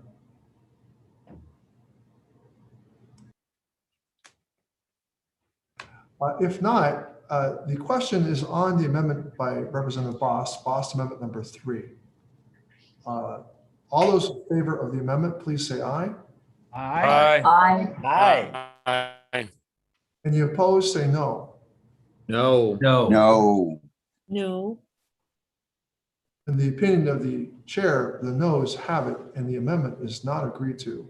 Chairman, I do request a roll call vote. Second. Sufficient second has been heard. Pursuant to Committee Rule 4, further proceedings on the amendment shall be postponed. I now recognize General Burgman. Mr. Chairman, I have an amendment to the amendment in the nature of a substitute at the desk. The clerk will report the amendment. Amendment to the amendment in the nature of a substitute offered by Mr. Burgman. Reading of the amendment will be dispensed with. Representative General Burgman is recognized for 5 minutes to speak in support of his amendment. Thank you, Mr. Chairman. My amendment would limit major construction funding in the underlying bill to projects that are recommended by the Asset and Infrastructure Review, or AIR Commission. This amendment is common sense and would benefit both veterans and taxpayers. I was proud to support the AIR Act 3 years ago when it was signed into law as part of the Mission Act. AIR was carefully crafted through regular order and had widespread support from lawmakers on both sides of the aisle, as well as the veteran service organizations who played a key role in drafting it. VA's infrastructure problems are vast. There is no easy overnight solution to solving them. VA medical facilities are not only outdated, falling behind private sector medical facilities by many decades, but they are also misaligned with the veterans they need and supposed to be serving. There are many places that need more or different facilities. There may be some places that need fewer facilities. That is why money alone is not the answer.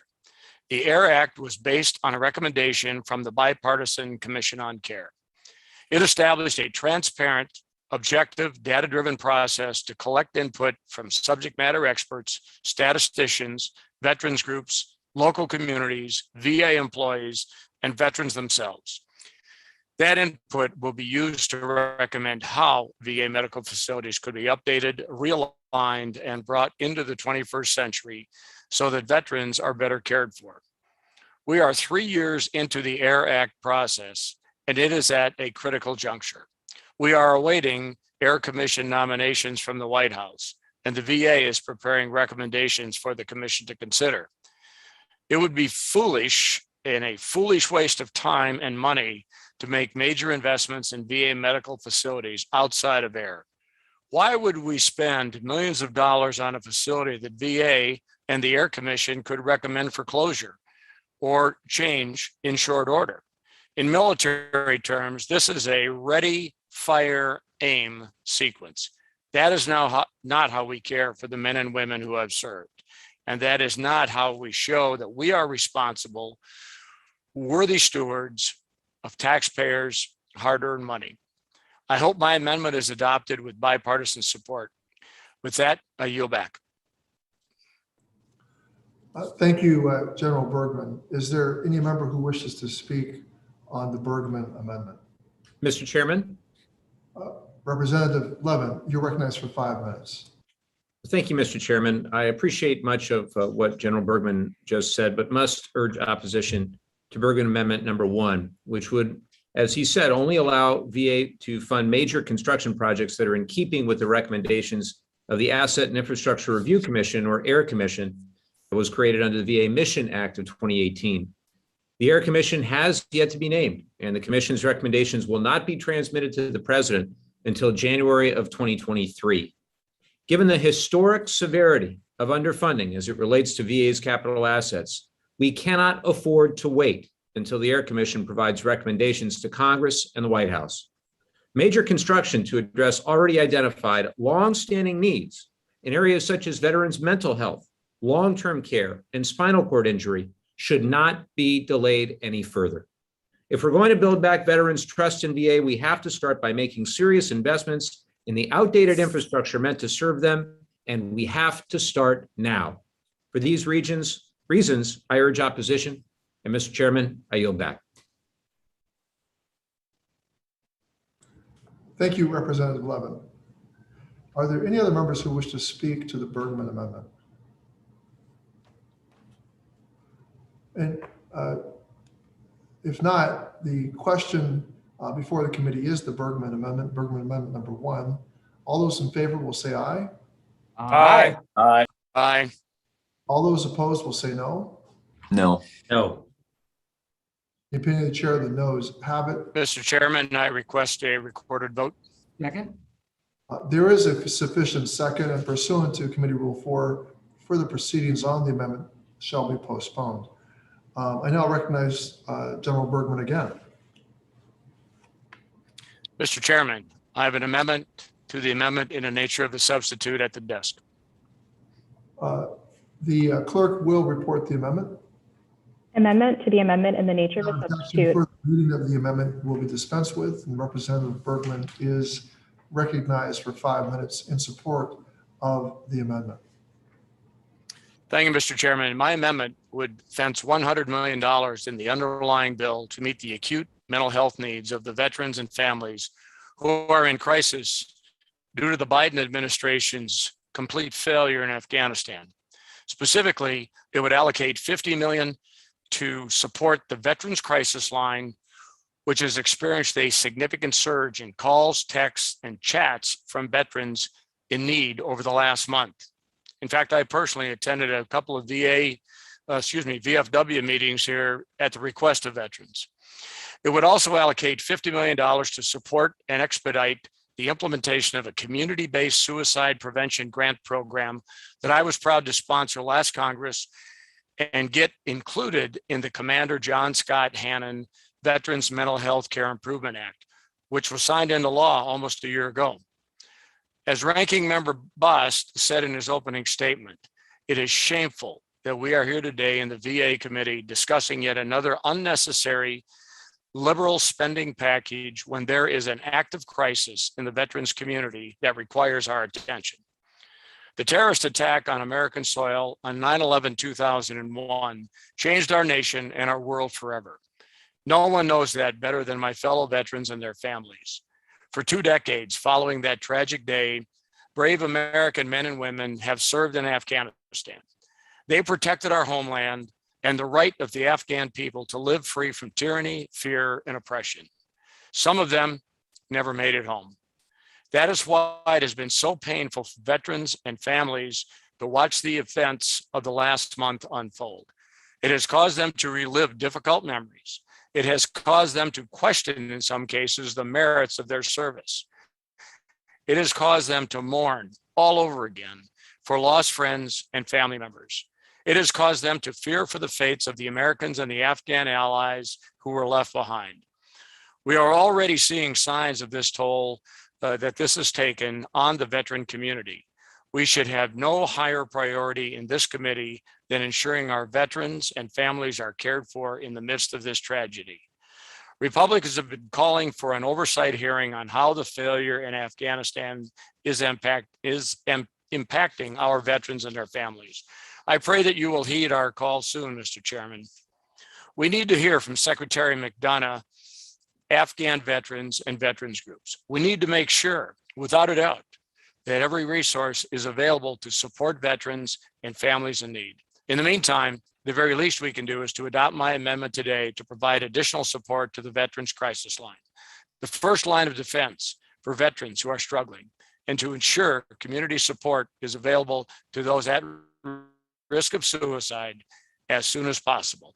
And with that, I yield back. Thank you, General Burgman, for your comments. And again, I will repeat what I said in response to the opening comments of the ranking member, that a hearing on suicide prevention and mental health and the attendant issues to the withdrawal from Afghanistan has already been scheduled and would have been scheduled sooner were it not for scheduling conflicts with the minority. So we have long been also interested in the very topic that you have raised. That being said, I must urge opposition to the Burgman Amendment. In developing the amendment in the nature of a substitute, we have been in close touch with the leadership of VA's Office of Mental Health and Suicide Prevention, including the director of the Veterans Crisis Line. VA already has sufficient funding within this ANS to pay for additional volume and surge capacity for the Veterans Crisis Line. VA also has the funding already lined up to provide the community suicide prevention grants mandated in the Hannon Act. Expediting those grants is not a question of funding. It's a question of finishing up the internal VA procedures already underway to set up and run the grant program appropriately. VA has kept all of our bipartisan staff briefed on the timeline, and the grants are scheduled for FY22. For these reasons, I urge colleagues to oppose the amendment. Are there any other members who wish to speak on the Burgman Amendment, Burgman Amendment number 2? Mr. Chairman, I would like to respond. Please, Mr. Burgman, please, go ahead. You know, I know that all of us are trying to do the right thing here for the right reasons. And we are trying to do things in a bureaucratic process. I can tell you firsthand from face-to-face interactions over the last couple of weeks, we have another budding crisis with veterans and mental health and potential for suicide on our hands. And in the end, if we, as the House Veterans Affairs Committee, don't get this right to energize the VA now, to make this a priority, we're going to have negative results that we could have countered.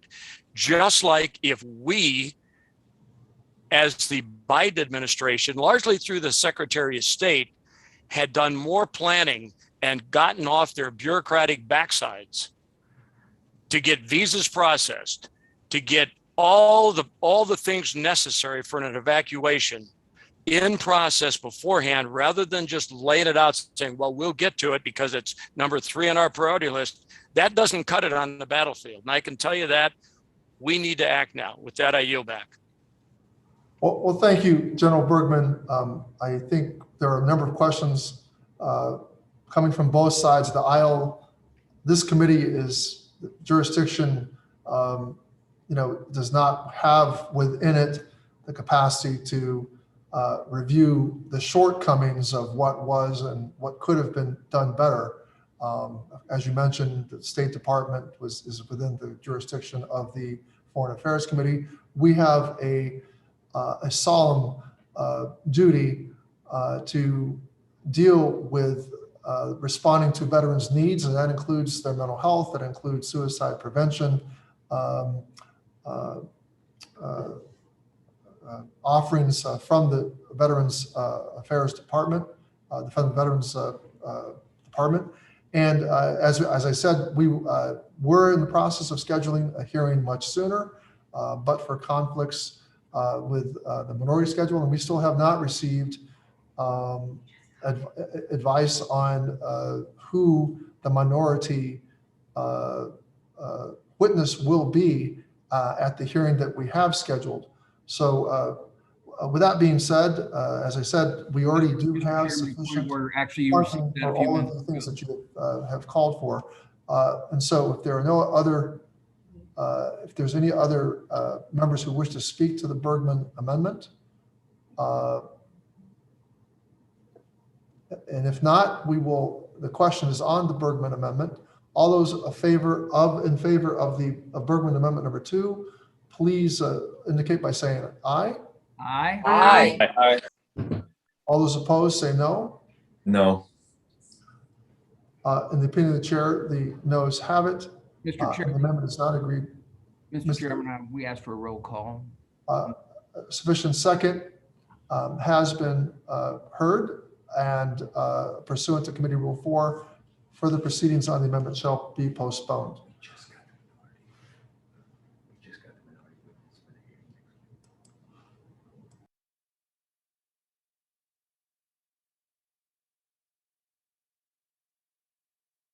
I now call upon Dr. Murphy.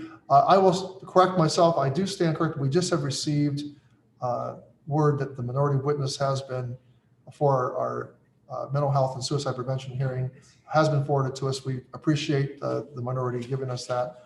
And now, Dr. Murphy, you are recognized. Thank you, Mr. Chairman. I have an amendment to the amendment in the nature of a substitute at the desk. The clerk will report the amendment.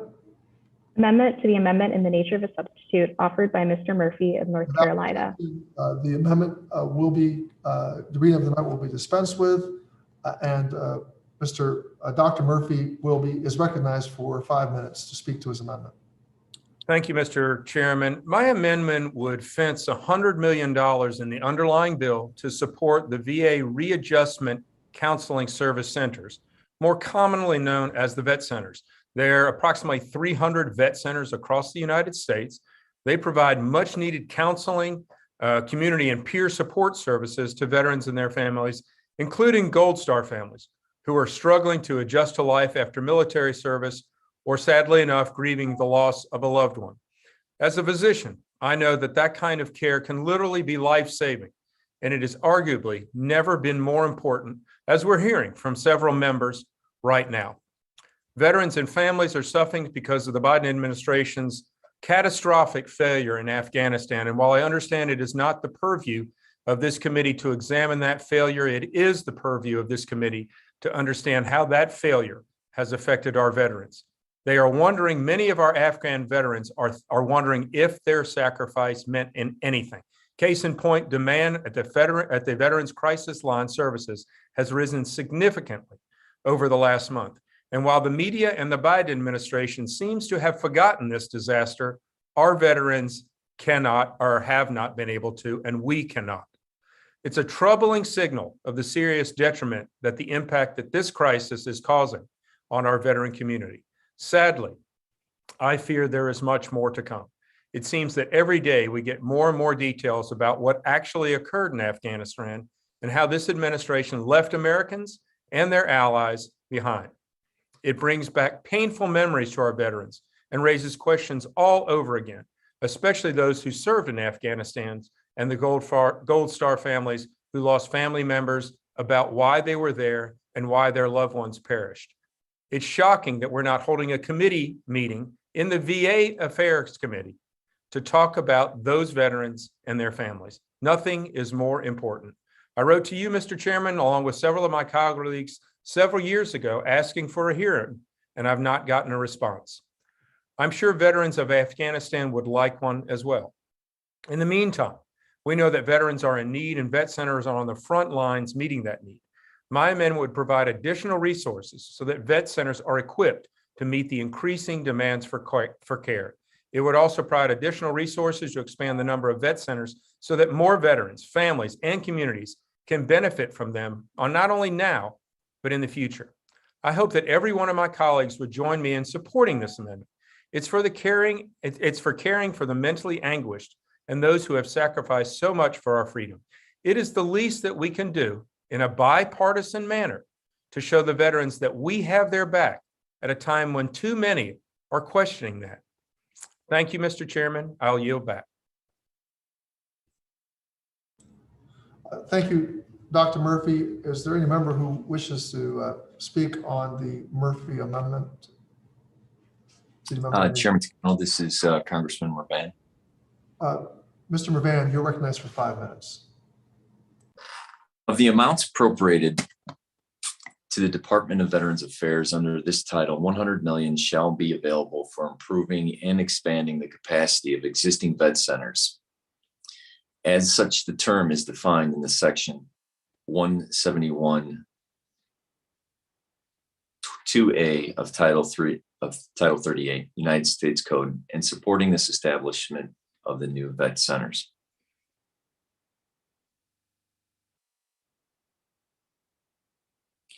With that amendment, I must urge opposition to the Murphy Amendment. Committee majority members and the staff have talked at length with the VA's Readjustment Counseling Center leadership, and there is already sufficient funding within the ANS to pay for the expanding and the number of vet centers and staffing them to meet the increased demand. For this reason, I urge opposition. With that, I yield back. Thank you, Mr. Mervan. Is there any other member who wishes to speak on Dr. Murphy's amendment to the ANS?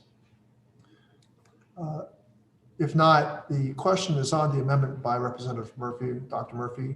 All those in favor say aye. Aye. Aye. Aye. Those opposed say no. No. No. The opinion of the chairs, the noes have Mr. it. Chairman? Yes. I would like a roll call vote, please. Second. There is a sufficient second pursuant to Committee Rule 4. Proceedings on the amendment shall be postponed. Mr. Elzey, you are recognized. Mr. Chairman, I have an amendment at the desk. Clerk will report the amendment. Amendment to the amendment in the nature of a substitute offered by Mr. Elzey of Texas. Reading of the amendment will be dispensed with, and Mr. Elzey will be recognized for 5 minutes.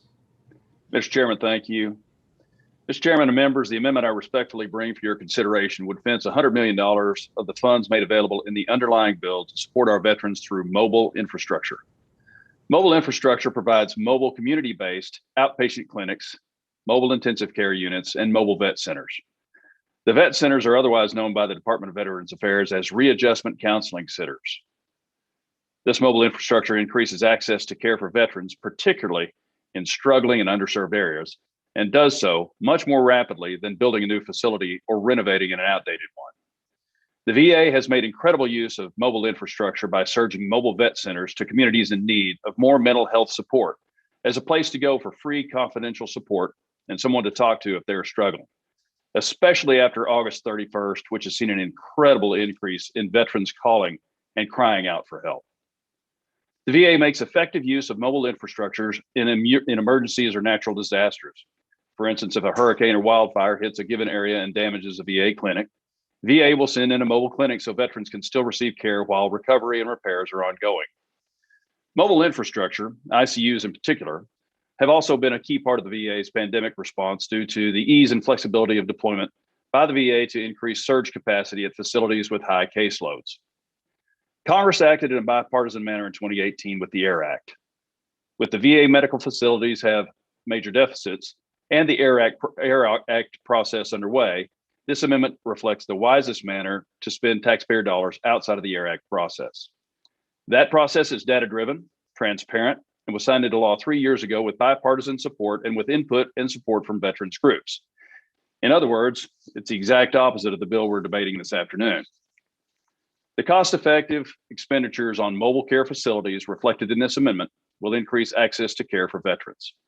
This amendment is a win-win for veterans, taxpayers, and everyone concerned with the quality of care that veterans receive in exchange for their brave service. Our constituents trust us to put their hard-earned money to good use. My fellow veterans expect the same. And as an aside, after 20 years of war, the tsunami is already here. With the disgraceful conclusion of combat operations in Afghanistan, another one is on its way, and we need to be ready for it. I urge my colleagues to support this amendment, and I reserve the balance of my time. Thank you, Representative Elsie. Is there any member who wishes to speak on the Elsie amendment? Mr. Chairman. Mr. Levin, you're recognized for 5 minutes. Thank you, Mr. Chairman. I welcome Mr. Elsie to the committee and look forward to working with him. But I must urge opposition to the Elsie amendment. What we're trying to do with this measure is to make extraordinary, long overdue investments in infrastructure that VA needs to deliver care now and in the future. A significant portion of VA medical facilities are over 50 years old, making it difficult not only to deliver state-of-the-art healthcare to veterans, but also to keep up with the growing demand for care and services. While I certainly understand the value of mobile assets such as mobile intensive care units, community-based outpatient clinics, and vet centers, we need to seize this opportunity to make more significant resource investments in brick and mortar VA facilities, which have been neglected for generations. For these reasons, I must urge opposition. However, I believe many of us would be willing to work with our newest colleague, Mr. Elsie, in the future to ensure that additional mobile assets are funded through the regular appropriations process. It's important for VA to be able to meet veterans where they are, and we should work closely with the department to determine what level of investment is needed in mobile ICUs, CBOCs, and vet centers. Thank you, Mr. Chairman. I yield back. Thank you, Mr. Levin. Does any other member wish to speak on the Elsie amendment? If not, the question is on the amendment by Representative Elsie. All those in favor will say aye. Aye. Aye. Aye. All those opposed will say no. No. No. In the opinion of the chair, the noes have it, and the amendment is not agreed to. Mr. Chairman, request a record vote. Second. Second. There is a sufficient second, and pursuant to Committee Rule 4, further proceedings on the amendment shall be postponed. I will now recognize Ms. Wagon. Ms. Wagon. Thank you, Mr. Chairman. I have an amendment at the desk. The clerk will report the amendment. Amendment to the amendment in the nature of a substitute offered by Mrs. Radewagen. The further reading of the amendment will be dispensed with, and Ms. Radewagen is recognized for 5 minutes in support of her amendment. Thank you, Chairman Takano. My amendment would require VA to conduct a communications and outreach campaign to veterans who served in Afghanistan to ensure they're aware of the care and benefits that are available to them at VA. It would also allocate $5 million from the underlying bill for this purpose. My colleagues have already described this afternoon the pain, stress, and heartache that the crisis in Afghanistan has imposed on veterans and their families. The brave men and women who served in Afghanistan need our help and our support They need to know that their service and sacrifices mattered and that they've not been forgotten or left behind. My amendment would help deliver that message and make certain that those veterans are aware of the many wonderful services that may be available to them through the Department of Veterans Affairs and how to take advantage of them. It would require VA to conduct individual outreach to veterans of Afghanistan and also Became a general senator that outreach prohibited calling in. through public service announcements, educational materials, and information about best practices for connecting with VA. I hope that my amendment will have the support of every member of this committee, Republican and Democrat alike, and send a strong bipartisan message of support and encouragement to the Afghanistan veterans that I know are all at the front of our minds during this difficult time. With that, Mr. Chairman, I yield back. Thank you, Ms. Radewagen. Does any member wish to speak to the Radewagen amendment?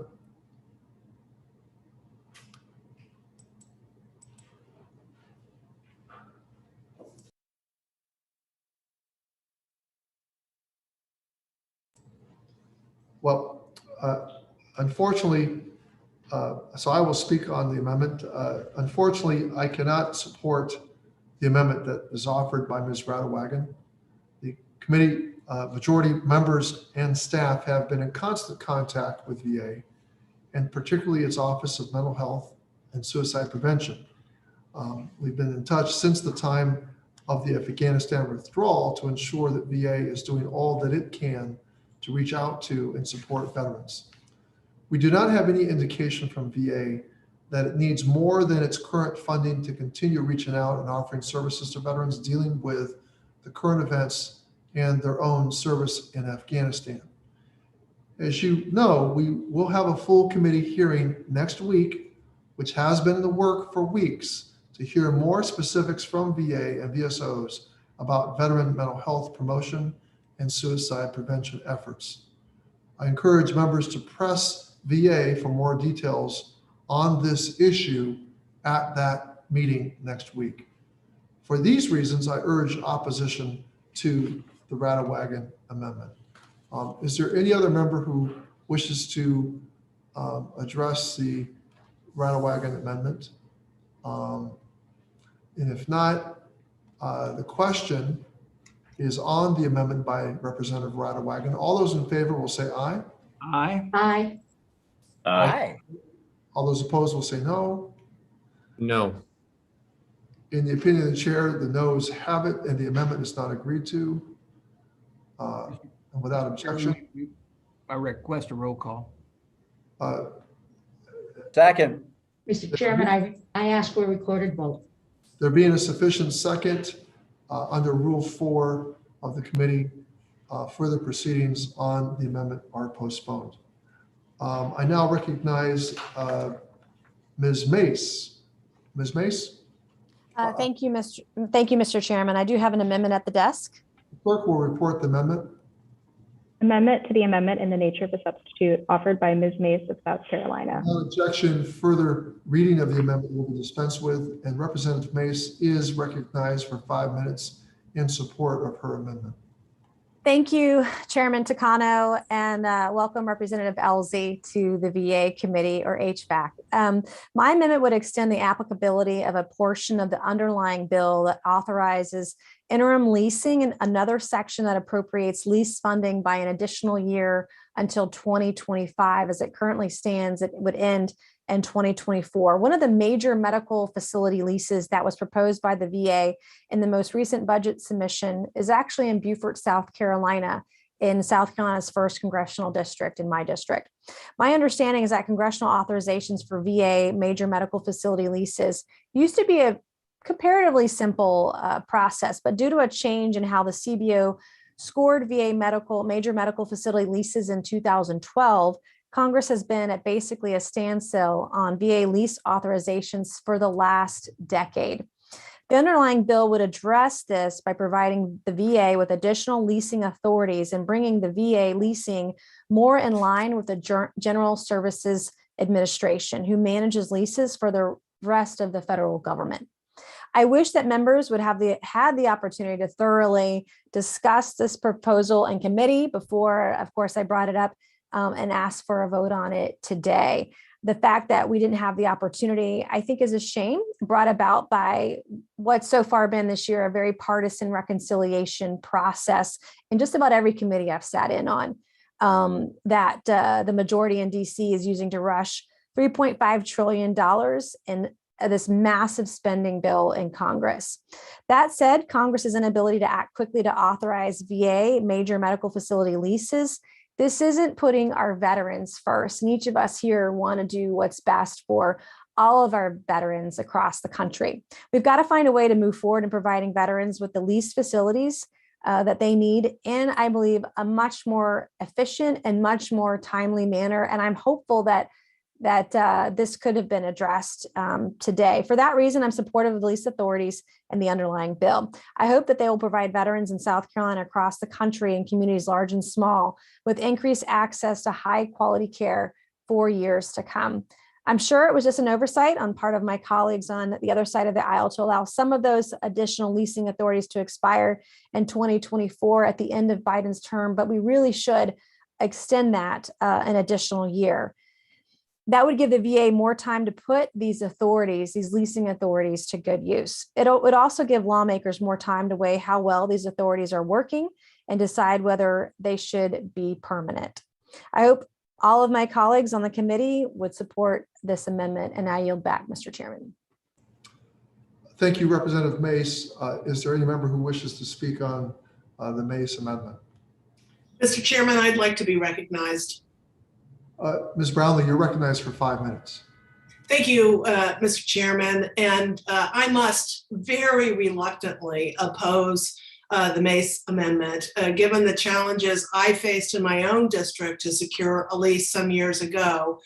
I have become vigilant, as you know, about finding a permanent fix to this issue so others like Ms. Mace don't have to experience the same disappointment from their constituents.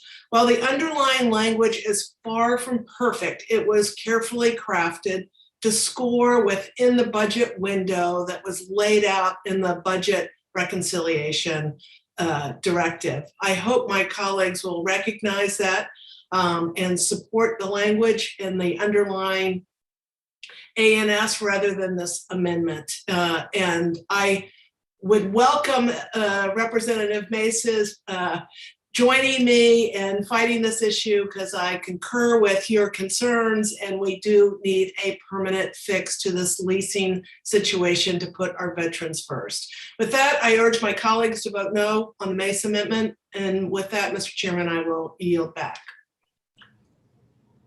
Thank you, Representative Brownlee. Is there any other member who wishes to speak on the Mace amendment?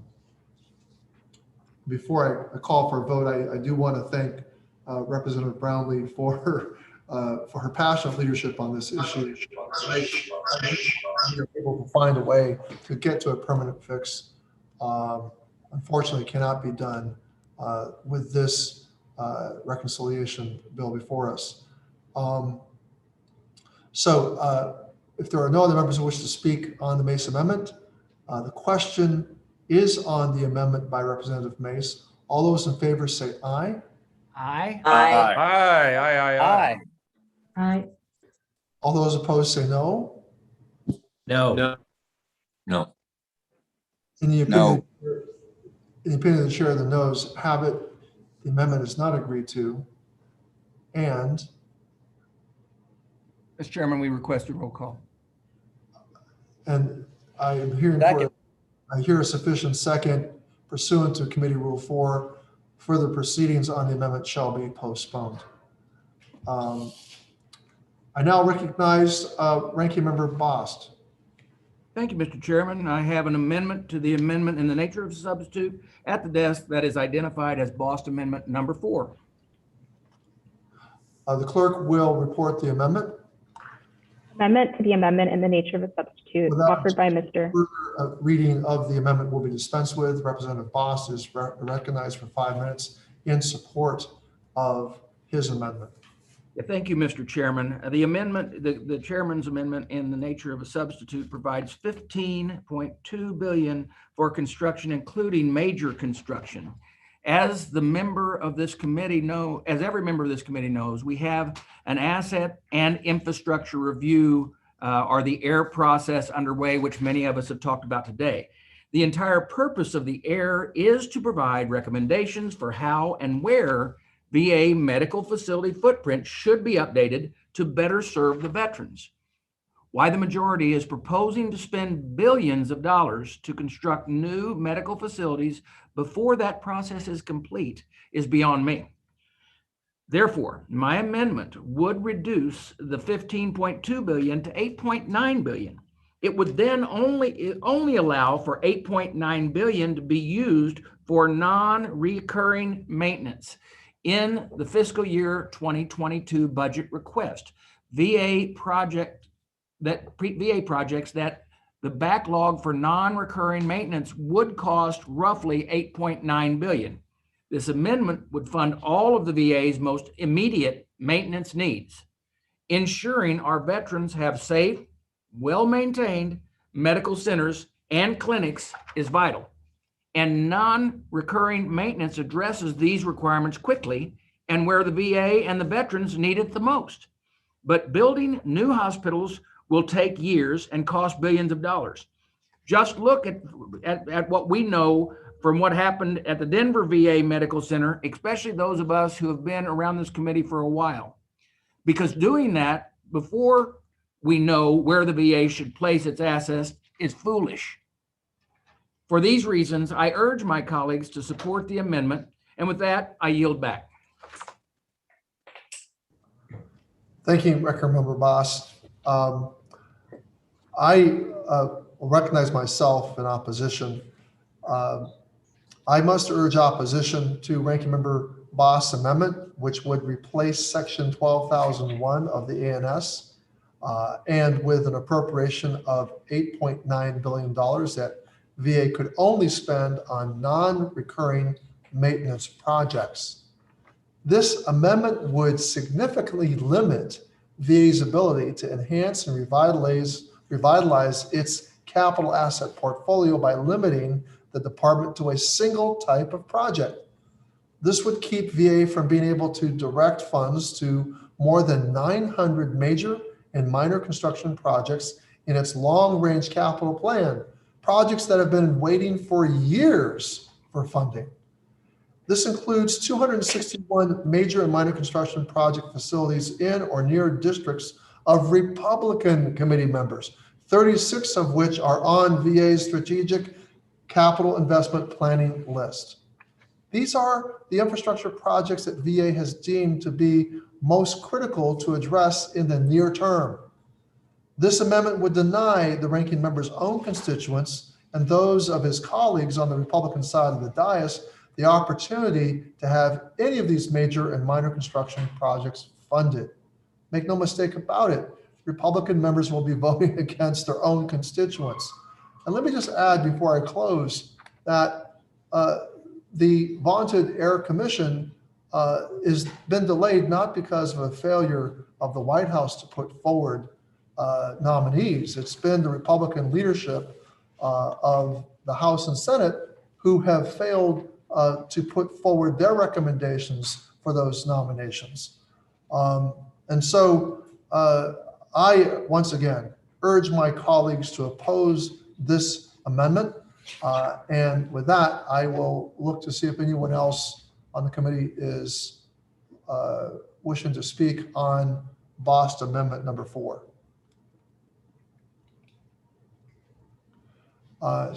Seeing none, the question is now on the amendment by Representative Bost, Bost Amendment number 4. All those in favor of the amendment will say aye. Aye. Aye. All those opposed will say no. No. No. In the opinion of the chair, the noes have it, and the amendment is Request adopted. recall. Second. I hear a sufficient second, and under Rule 4 of the committee, further consideration, further proceedings will be postponed on amendment number 4.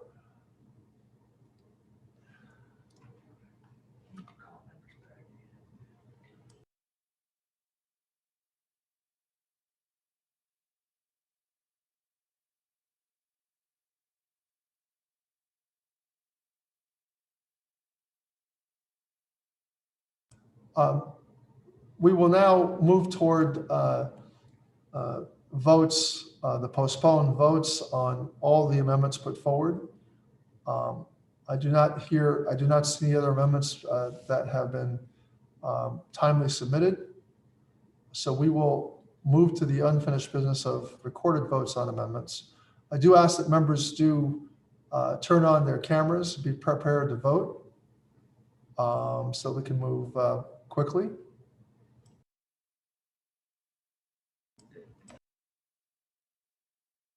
Yeah, I'm going to give a couple of minutes for members to return and turn on their cameras.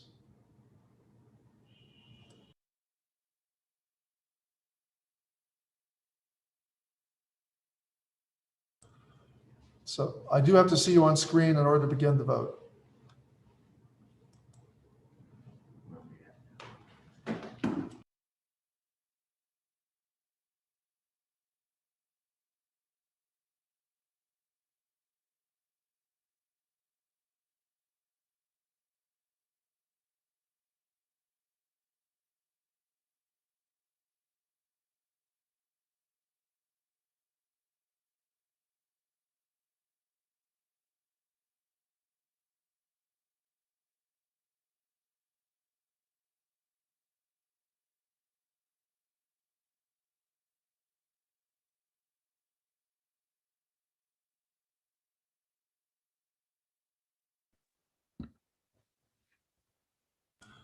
All right. The clerk will. The question is on the Cauthern amendment to the amendment in the nature of a substitute. The clerk will call the roll. Ms. Brownlee. Ms. Brownlee votes no. No. Mr. Lamb. Mr. Lamb. Mr. Levin. No. Mr. Pappas. No. Ms. Loria. No. Ms. Lori. Mr. Mervan. No. Mr. Sablon. No. Ms. Underwood. Ms. Underwood votes no. Mr. Allred. No. Ms. Frankel. No. Mr. Brown. Mr. Brown. No. Mr. Trone. Mr. Trone. Ms. Capter. No. Dr. Ruiz. Ruiz Dr. votes no. Mr. Gallego. Gallego Mr. votes Guy- no. Oh, I found it now. Mr. Boss. Mr. Boss. Ms. Radewagen. Mr. Boss votes aye. Ms. Radewagen. Radewagen, aye. Mr. Burgman. Mr. Bergman Burgman. votes aye. Mr. Banks. Aye. Mr. Banks. Aye. Mr. Roy. Mr. Roy. Dr. Murphy. Murphy's an aye. Mr. Mann. Aye. Mr. Moore. Aye. Ms. Mace. Aye. Mr. Cawthorn. Mr. Cawthorn. Mr. Nels. Mr. Nels. Mr. Rosendale. Mr. Rosen. Dr. Miller Meeks. Aye. Mr. Elsie. Elsie, aye. Mr. Lamb. Mr. Trone. Trone is a no. Mr. Roy. Mr. Cawthorn. Mr. Nels. Ms. Slotkin. Ms. Slotkin. And Mr. Chairman. Chairman Takano votes no.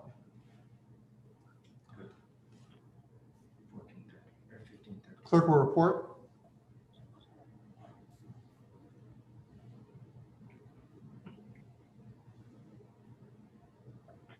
Mr. Chairman, I apologize. I'm here. I thought my camera was on. I apologize. How does The clerk, I may ask the clerk, how is Ms. Locken recorded? Ms. Locken is not voted as having, is not recorded as having voted. Ms. Locken, how do you vote? I vote aye. Okay. All right, the clerk will report the vote.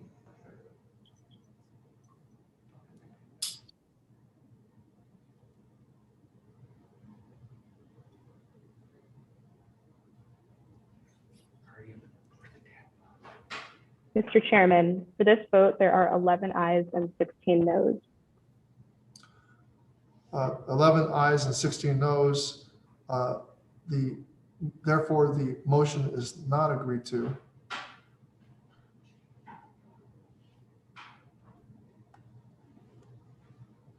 And the motion to reconsider is not agreed to. Without objection, the motion to reconsider is laid on the table. The question now before us is on the amendment offered by Dr. Miller Meeks, her amendment to the ANS. The clerk will call the roll. Ms. Brownlee, Brownlee votes no. Mr. Lamb, Mr. Lamb, Mr. Levin, No. Mr. Pappas, No. Ms. Loria, No. Mr. Mervan, No. Mr. Sablon, Votes no. Ms. Underwood, Underwood votes no. Mr. Allred, No. Ms. Frankel, Ms. Frankel, No. Mr. Brown, No. Ms. Slotkin, No. Mr. Trone, Mr. Trone, Ms. Capter, No. Dr. Ruiz, Ruiz votes no. Mr. Gallego, Gallego votes no. Mr. Bost, Bost votes aye. Ms. Radewagen, Radewagen, aye. Mr. Burgman, Mr. Bergman, Burgman votes aye. Bergman Mr. votes aye. Banks, Mr. Banks Banks, votes yes. Mr. Roy, Mr. Roy, Dr. Murphy, Dr. Murphy votes yes. Mr. Mann, Mann votes yes. Mr. Moore, Moore votes yes. Ms. Mace, Mace Ms. votes Mace. yes. Mace votes yes. Mr. Cawthorn, Mr. Cawthorn, Mr. Nels, Mr. Nels, Mr. Rosendale, Rosendale, Mr. aye. Dr. Miller Meeks, Miller Meeks, aye. Mr. Elzey, LZI. Mr. Lamb, Mr. Trone, Trone's a no. Mr. Roy, Mr. Cawthorn, Mr. Nels, and Mr. Chairman. Chairman Takano votes no.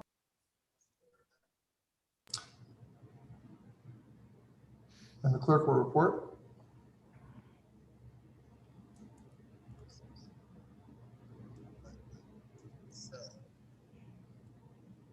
I'm Mr. sorry, how's Chairman. Mr. Lamb recorded? Madam Clerk, how is Mr. Lamb recorded? Mr. Lamb is recorded as not having voted. Mr. Lamb, how do you vote? Lamb votes no. Thank you, Mr. Chairman. Madam Clerk, please record Mr. Lamb as a no vote.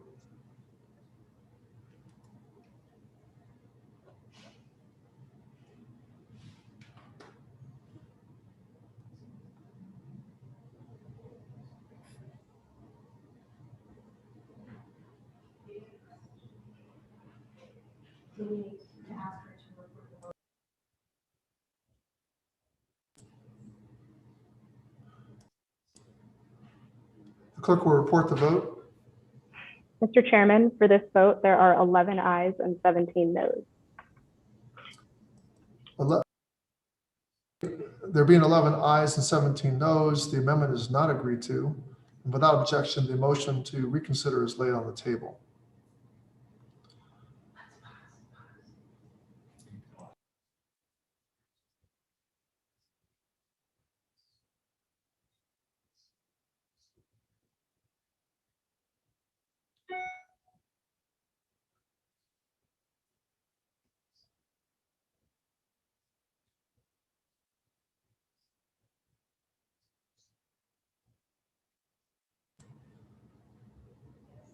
Members, we are going to pause for just a moment to make sure that the first roll call vote was properly recorded.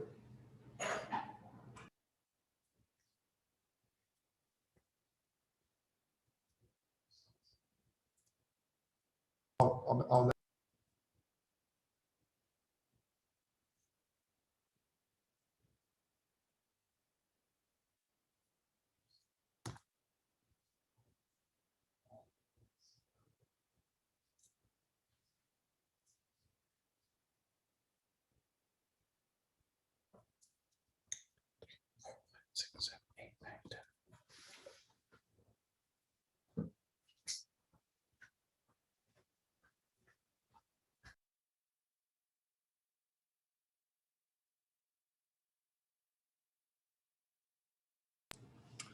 Upon confirmation and review of the first vote, we have a revised total of 12 ayes and 15 noes.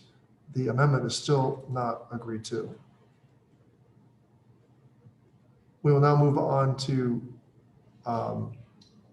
the third roll call vote, and that question, well, actually, it's on the third is Dr. Moore. Dr. Moore, the question is on Dr. Moore's amendment to nature and the amendment to the amendment nature of substitute. The clerk will call the roll. Ms. Brownlee. Brownlee votes no. Mr. Lamb. Lamb Mr. votes no. Lamb. Mr. Levin. No. Mr. Pappas. Mr. No. Pappas. No. Ms. Loria. No. Mr. Mervan. No. Mr. Sablon. Votes no. Against both of them in there. Ms. Underwood. Underwood votes no. Mr. Allred. No. Ms. Frankel. No. Mr. Brown. Mr. Brown. No. Ms. Botkin. No. Mr. Trone. Trone votes no. Ms. Capter. No. Dr. Ruiz. Ruiz votes no. Mr. Gallego. Mr. Gallego. Mr. Boss. Gallego votes no. Mr. Boss. Boss votes aye. Ms. Radewagen. Radewagen, aye. Mr. Burgman. Burgman Mr. Berg- votes aye. Mr. Banks. Banks votes yes. Mr. Roy. Mr. Roy. Dr. Murphy. Murphy's an aye. Mr. Mann. Mann votes aye. Mr. Moore. Moore votes aye. Ms. Mace. Mace votes aye. Mr. Cawthorn. Mr. Cawthorn.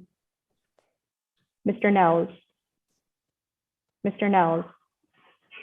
Mr. Rosendale. Rosendale, aye. Dr. Miller Meeks. Miller Meeks, aye. Mr. Elsie.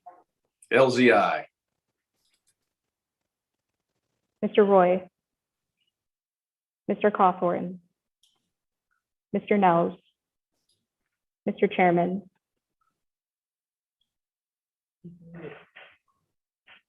Chairman Takano votes no.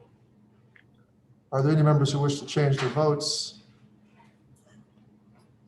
If not, the clerk will report the vote.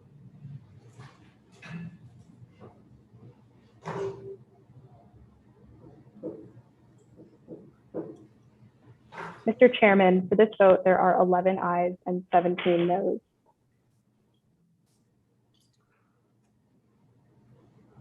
There are 11 ayes and 17 noes. Therefore, the amendment is not agreed to. Without objection, the motion to reconsider is laid on the table. Question, we now will move to the Rosendale amendment on the amendment to the amendment in nature of a substitute. The clerk will call the roll. Ms. Brownlee, Brownlee votes no. Mr. Lamb, No. Mr. Levin, No. Mr. Pappas, No. Ms. Loria, No. Mr. Mervan, Mervan votes no.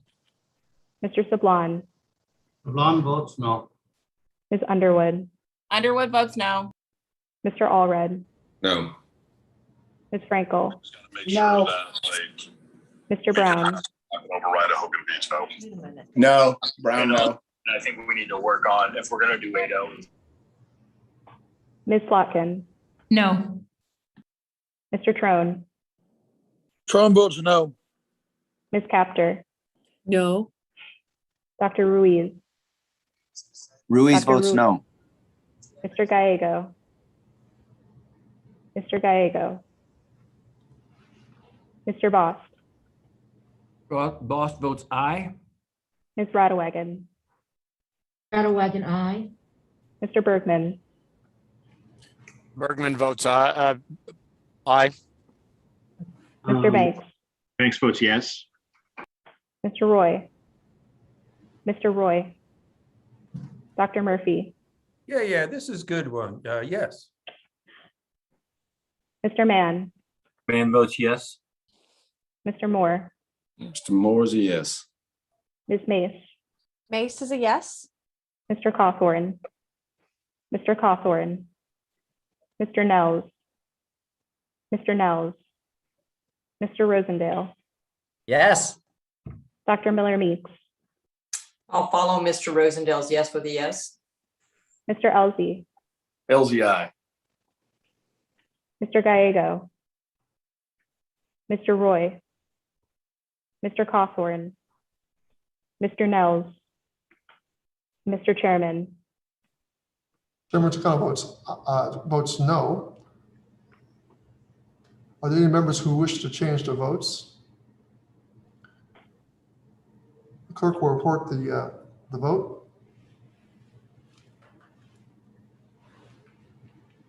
Mr. Chairman, for this vote, there are 11 ayes and 16 noes. 11, on the Rosendale amendment, there are 11 ayes and 16 noes. Therefore, the amendment is not agreed to. The motion to reconsider is laid on the table. We'll now move on to the Mann amendment. The Mann amendment, the clerk will call the roll. Ms. Brownlee, Brownlee votes no. Mr. Lamb, No. Mr. Levin, No. Mr. Pappas, No. Ms. Loria, No. Mr. Mervan, Mervan votes no. Mr. Sablon, Votes no. Ms. Underwood, Underwood votes no. Mr. Allred, No. Ms. Frankel, No. Mr. Brown, No. Ms. Slotkin, No. Mr. Trone, No. Ms. Capter, No. Dr. Ruiz, No. Mr. Gallego, Mr. Gallego, Mr. Bost, Aye. Ms. Radewagen, Radewagen, aye. Mr. Burgman, Mr. Burgman, Burgman is aye. Mr. Aye. Banks, Mr. Banks, Banks votes yes. Mr. Roy, Mr. Roy, Dr. Murphy, Murphy's a yes. Mr. Mann, Mann votes yes. Mr. Moore, Ma'am, Moore votes yes. Ms. Mace, Yes. Mr. Cawthorn, Mr. Cawthorn, Mr. Nels, Mr. Nels, Mr. Rosendale, Rosendale, yes. Dr. Miller Meeks, Dr. Miller Meeks, Mr. Elsie, LZI. Mr. Gallego, Gallegos a no. Mr. Roy, Mr. Cawthorn, Mr. Nels, Dr. Miller Meeks, and Mr. Chairman. Chairman Takano votes no. Are there any members who wish to change their votes? Hearing none, the clerk will report the vote. Mr. Chairman, for this vote, there are 10 ayes and 17 noes.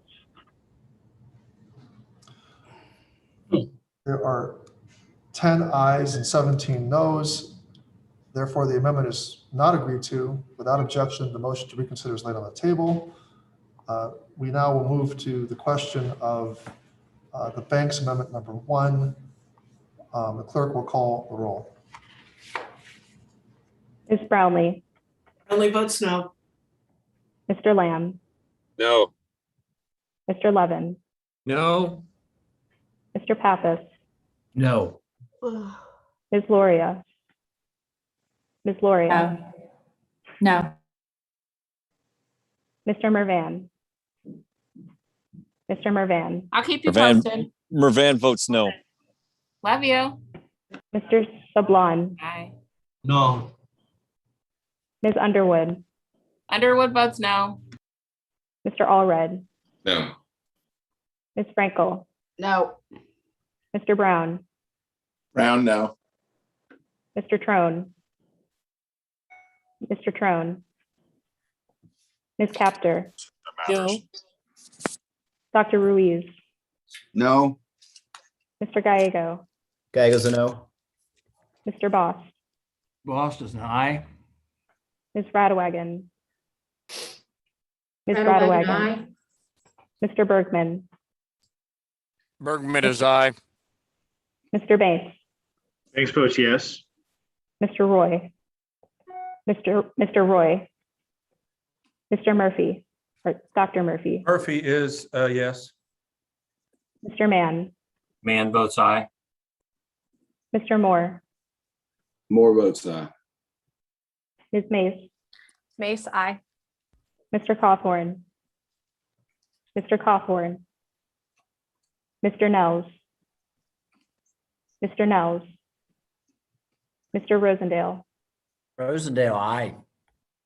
Dr. Miller Meeks, Yes. Mr. Elsie, Elsie, aye. Mr. Trone, Trump votes no. Mr. Roy, Mr. Cawthorn, Mr. Nels, Ms. Flotkin, Yes. and Mr. Chairman. Mr. Chairman, the chairman votes no. Are there any members who wish to change their votes? Mr. Chairman, it's Lauren Underwood. How am I recorded? How is Ms. Underwood recorded, Madam Clerk?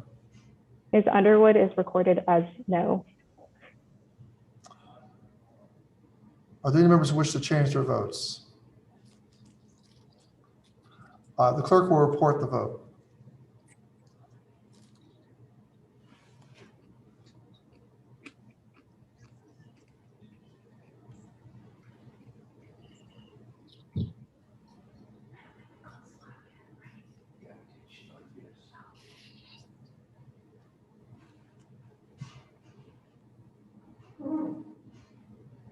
Mr. Chairman, for this vote, there are 12 ayes and 16 noes. On this question, there are 12 ayes and 16 noes. Therefore, the amendment is not agreed to, and without objection, the motion to reconsider is laid on the table. We'll move on to the question of the Banks Amendment number 2.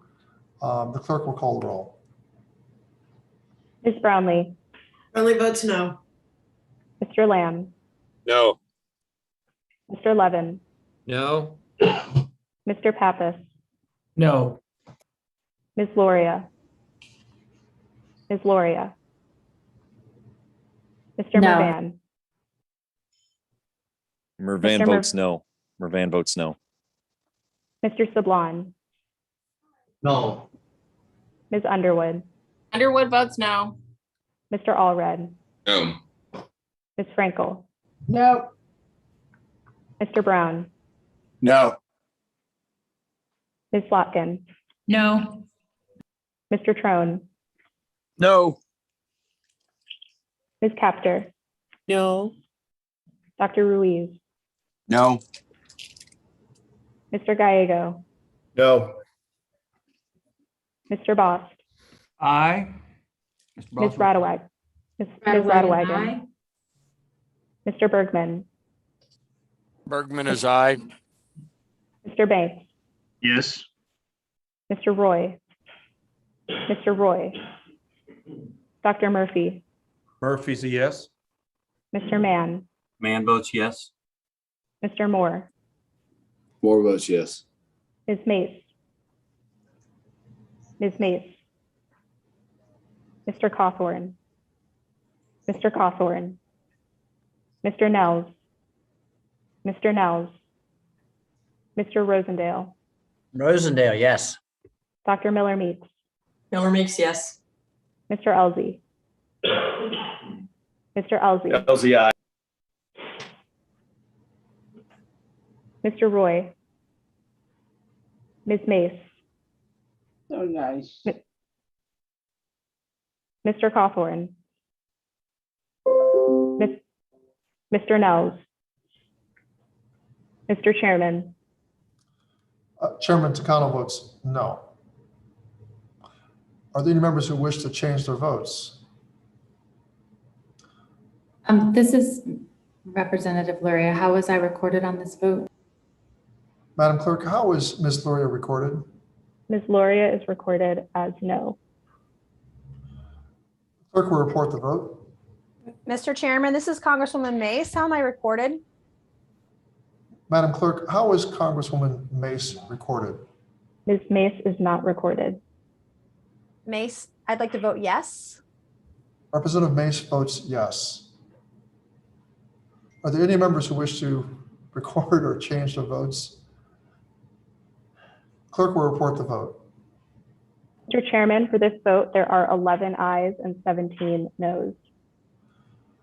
On this vote, there are 11 ayes and 17 noes. Therefore, the amendment is not agreed to. Without objection, the motion to reconsider is laid on the table. We will now move on to Boast Amendment number 1 to the ANS. The clerk will call the roll. Ms. Brownlee, Brownlee votes no. Mr. Lamb, Mr. Lamb, Mr. Levin, No. Mr. Pappas, No. Ms. Luria, No. Mr. Mervan, Mr. Mervan, Mervan votes no. Mr. Sablon, Sablon votes aye. Ms. Underwood, Underwood votes no. Mr. Allred, No. Ms. Frankel, No. Mr. Brown, No. Ms. Slotkin, No. Mr. Trone, Mr. Trone Trone, votes no. No. Ms. Capter, No. Dr. Ruiz, No. Mr. Gallego, No. Mr. Bost, Mr. Boss votes aye. Ms. Radwagen, Radwagen, aye. Mr. Bergman, Bergman is aye. Mr. Banks, Yes. Mr. Roy, Mr. Roy, Dr. Murphy, Murphy is a yes. Mr. Mann, Mann votes aye. Mr. Moore, Moore votes aye. Ms. Mace, Mace votes aye. Mr. Cawthorn, Mr. Cawthorn, Mr. Nels, Mr. Nels, Hey, Lucas.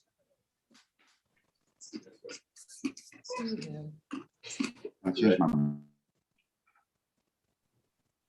Mr. Rosendale, Rosendale, aye. Dr. Miller Meeks, Miller Meeks, yes. Mr. Elzey, Elsie, aye. Mr. Lamb, Mr. Roy, Mr. Cawthorn, Mr. Nels, Mr. Chairman, Chairman Takano votes no.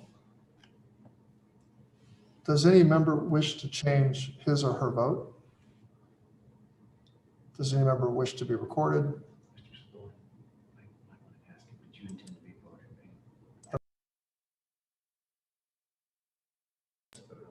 Mr. Sablon, did you intend to be a yes vote on this roll call? Yes, I did, Mr. Chairman.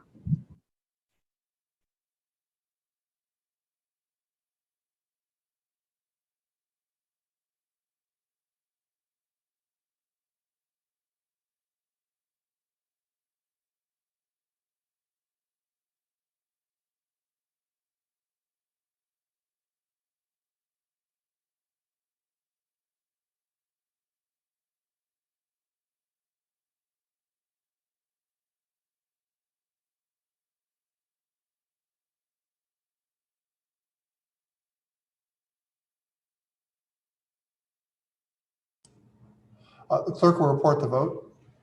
Mr. Chairman, for this vote, there are 12 ayes and 15 noes. For this vote, there are 12 ayes and 16 noes. Or did you say 15 or 16 noes? There are 15 noes.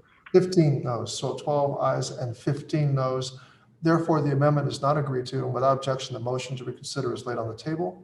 We will now move on to Boss Amendment number 2. The clerk will call the roll. Ms. Brownlee. Ms. Brownlee. Mr. Lamb. Mr. Lamb. Mr. Levin. No. Mr. Pappas. No. Ms. Loria. No. Ms. Lori. Mr. Mervan. No. Mr. Sablon.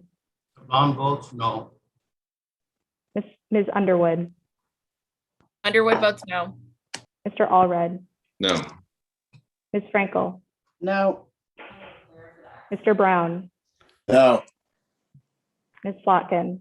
No. Mr. Trone. No. Ms. Capter.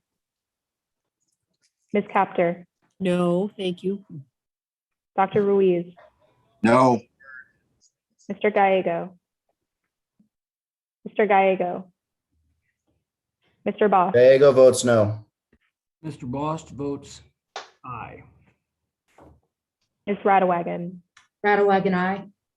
Mr. Burgman. Burgman is aye. Mr. Banks. Yes. Mr. Roy. Mr. Roy. Dr. Murphy. Murphy Dr. is a Murphy. yes. Murphy is a yes. Mr. Mann. Man votes yes. Mr. Moore. No. Mr. Moore's a yes. Ms. Mace. Mace, yes. Mr. Cawthorn. Mr. Cawthorn. Mr. Nels. Mr. Nels. Mr. Rosendale. Rosendale is yes. Dr. Miller Meeks. Yes. Mr. Elsie. LZI. Ms. Brownlee. Ms. Mr. Lamb. Brownlee votes no. Mr. Lamb. Mr. Roy. Mr. Cawthorn. Mr. Nels. Mr. Chairman. Chairman Takano votes no. Are there any members who wish to change their votes? Any members who wish to be recorded? The clerk will report the vote. Mr. Chairman, for this vote, there are 11 ayes and 16 noes. For this vote, there are 11 ayes and 16 noes. Therefore, the amendment is not agreed to. And without objection, the motion to reconsider is laid on the table. We now will move to Bost Amendment number 3. Question before the committee is Bost Amendment number 3. The clerk will call the roll. Ms. Brownlee, Brownlee votes no. Mr. Lamb, Mr. Lamb, Mr. Levin, No. Mr. Pappas, No. Ms. Loria, No. Mr. Mervan, No. Mr. Sablon, No. Ms. Underwood, No. Mr. Allred, No. Ms. Frankel, No. Mr. Brown, Mr. Brown, Brown votes no. Ms. Slotkin, No. Mr. Trone, No. Ms. Capter, No. Dr. Ruiz, No. Mr. Gallego, Mr. Gallego, No. Mr. Boss, Mr. Boss votes aye. Ms. Radewagen, Radewagen, aye. Mr. Burgman, Mr. Burgman, Mr. Bergman is yes. Mr. Banks, Yes. Mr. Roy, Mr. Roy, Dr. Murphy, Murphy is a yes. Mr. Mann, Man votes yes. Mr. Moore, Moore votes yes. Ms. Mace, Mace votes yes. Mr. Cawthorn, Mr. Cawthorn, Mr. Nels, Mr. Nels, Mr. Rosendale, Rosendale, aye. Dr. Miller Meeks, Miller Meeks, aye. Mr. Elsie, LZI. Mr. Lamb, Mr. Roy, Mr. Cawthorn, Mr. Nels, Mr. Chairman, Chairman Takano votes no. Are there any members who wish to change their votes or his or her votes? Any members who wish to be recorded?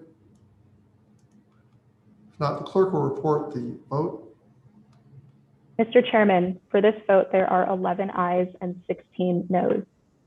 There are 11 ayes and 16 noes. Therefore, the amendment is not agreed to. Without objection, the motion is laid on the table. And we'll now move on to Burgman Amendment number 1. The question before the committee is on Burgman Amendment number 1. The clerk will call the roll. Ms. Brownlee, Brownlee votes no.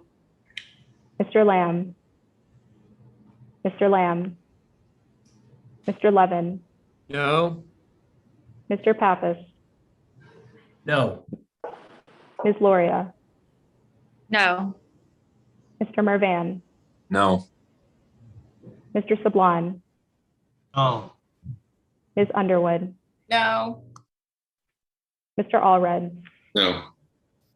Ms. Frankel, No. Mr. Brown,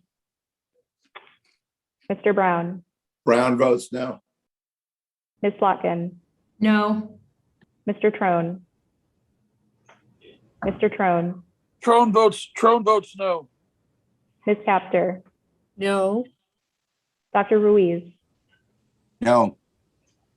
Mr. Gallego, No.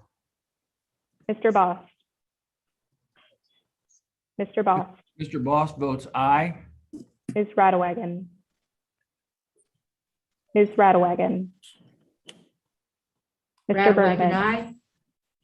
Mr. Bergman, Bergman is aye. Mr. Banks,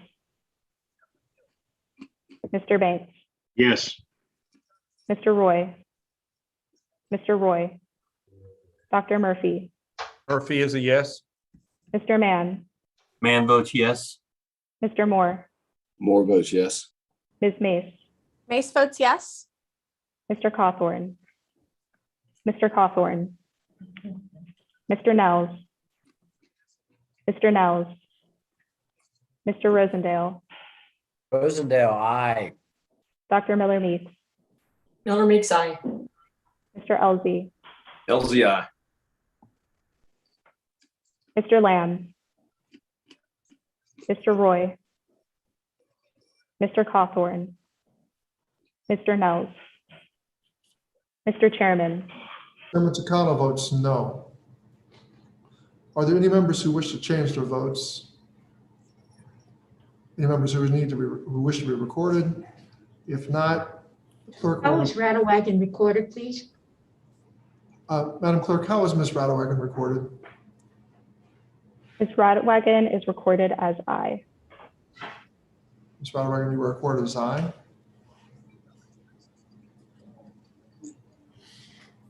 The clerk will report. Mr. Chairman, for this vote, there are 11 ayes and 16 noes. There are 11 ayes and 16 noes. Therefore, the amendment is not agreed to. And without objection, a motion to reconsider is laid on the table. We will now move on to Boston Amendment number 2. Oh, excuse me. Pardon me, Burgman Amendment number 2. The vote is on Burgman Amendment number 2. The clerk will call the roll. Ms. Brownlee, Brownlee votes no. Mr. Lamb, Mr. Lamb, Mr. Levin, No. Mr. Pappas, No. Ms. Loria, No. Mr. Mervan, No. Mr. Sablon, No. Ms. Underwood, No. Mr. Allred, No. Ms. Frankel, No. Mr. Brown, Brown votes no. Mr. Trone, Trone votes no. Ms. Capter, No. Dr. Ruiz, No. Mr. Gallego, Mr. Gallego, Mr. Gallego Boss, votes no. Mr. Boss votes aye. Ms. Radwagon, Rattlewagon, aye. Mr. Bergman, Burgman is aye. Mr. Banks, Mr. Banks, Banks votes yes. Mr. Roy, Mr. Roy, Dr. Murphy, Murphy is a yes. Mr. Mann, Man votes yes. Mr. Moore, Moore votes yes. Ms. Mace, Mace votes yes. Mr. Cawthorn, Mr. Cawthorn, Mr. Nels, Mr. Nels, Mr. Rosendale, Rosendale, aye. Dr. Miller Meeks, Yes. Mr. Elsie, LZI. Mr. Lamb, Mr. Roy, Mr. Cawthorn, Mr. Nels, Ms. Slotkin, Aye. Mr. Chairman, Chairman Takano votes no.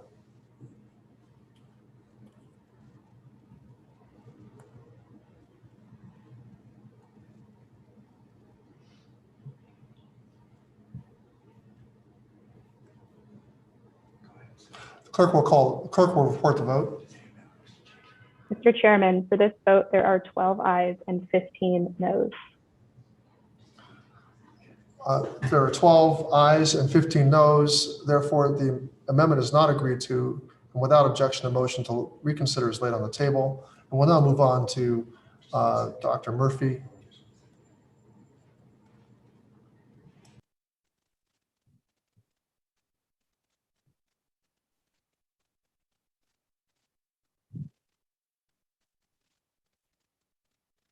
Okay.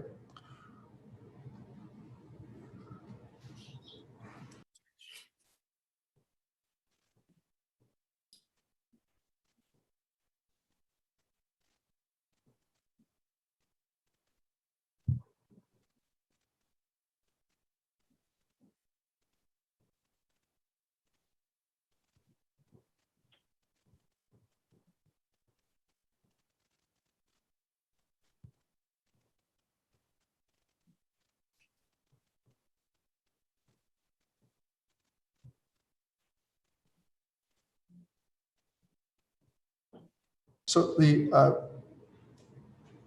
are now, the question before the committee is now on the amendment from Dr. Murphy to the ANS. The clerk will call the roll. Ms. Brownlee, Brownlee votes no.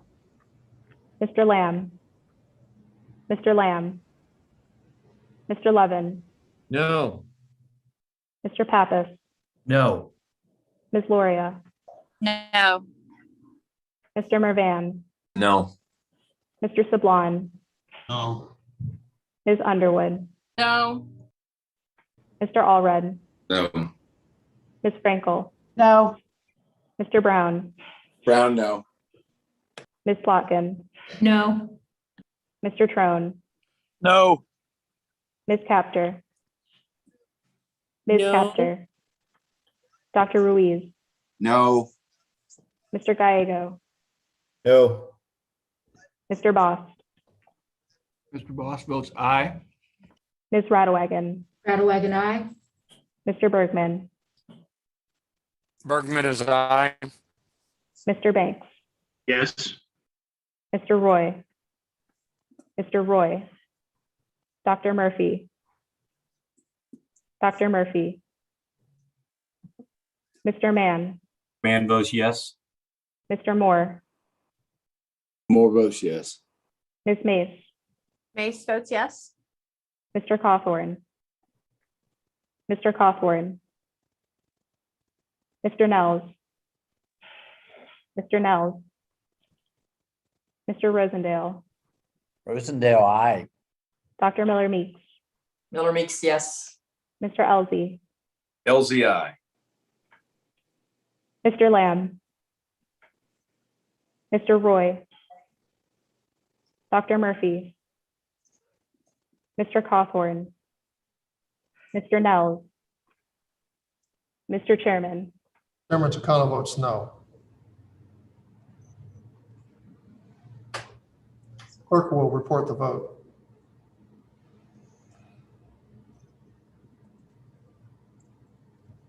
Mr. Chairman, for this vote, there are 10 ayes and 16 noes. For this vote, there are 10 ayes and 16 noes. Madam Clerk, I just want to confirm, there are 10 ayes and 16 noes. Yes, that is correct. All right, so there are 10 ayes and 16 noes. Therefore, the motion is not agreed, the amendment is not agreed to, and without objection, the motion to reconsider is laid on the table. And we'll now move to the LZ amendment to the ANS. The question before us is the LZ amendment to the ANS. Clerk will call the roll. Ms. Brownlee, Brownlee votes no. Mr. Lamb, Hold up. Hold up. Mr. Lamb, Mr. Levin, No. Mr. Pappas, No.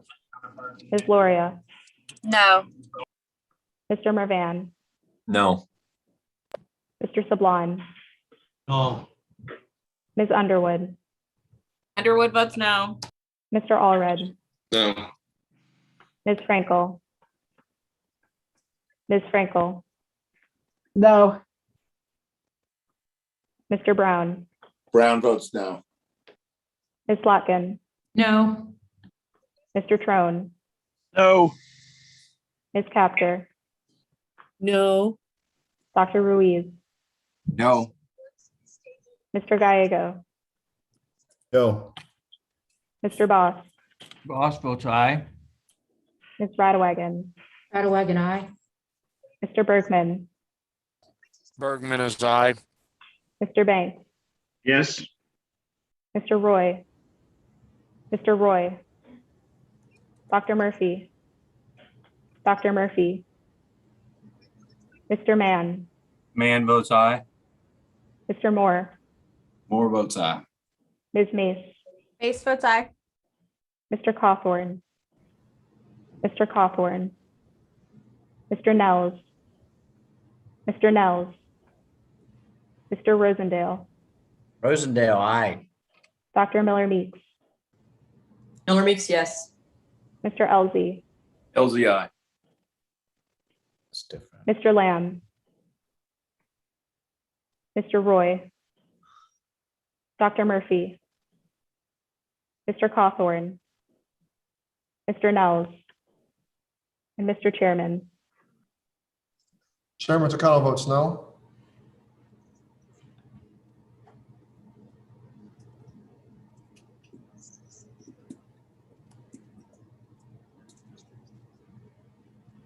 Clerk will report the vote.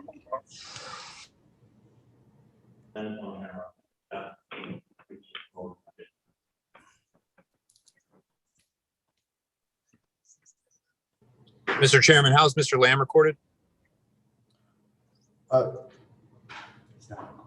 Madam Clerk, how is Mr. Lamb recorded? Mr. Lamb is not recorded. Mr. Lamb, how do you vote? Mr. Lamb votes no.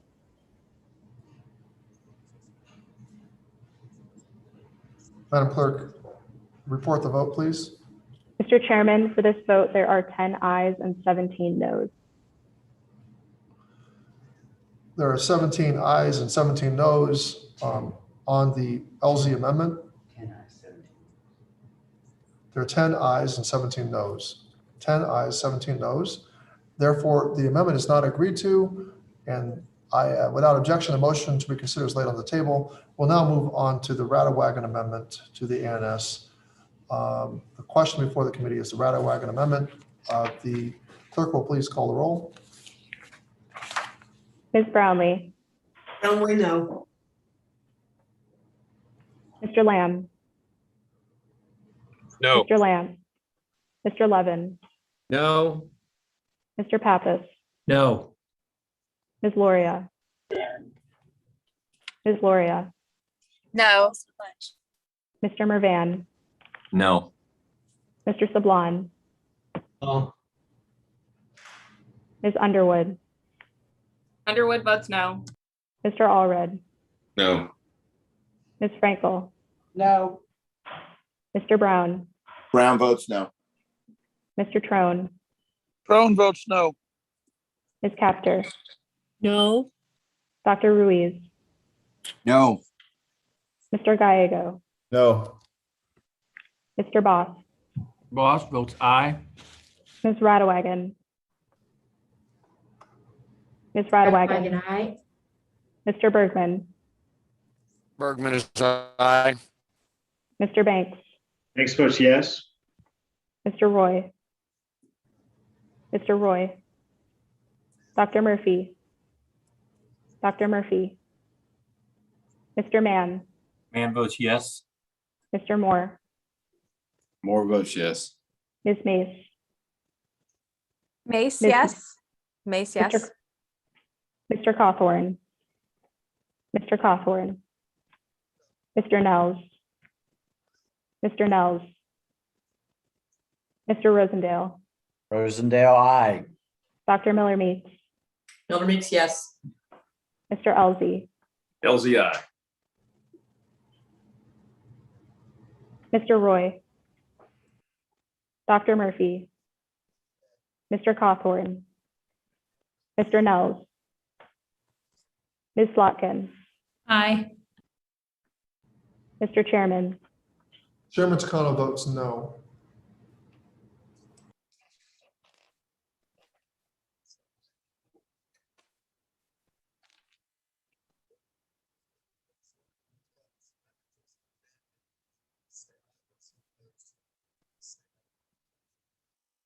The clerk will report the vote. Mr. Chairman, for this vote, there are 11 ayes and 16 noes. For this vote, there are 11 ayes and 16 noes. Therefore, the amendment is not agreed to. Without objection, the motion to reconsider is laid on the table. We will now move on to the Mace Amendment to the ANS. The question before the committee is the Mace Amendment. Clerk will call the roll.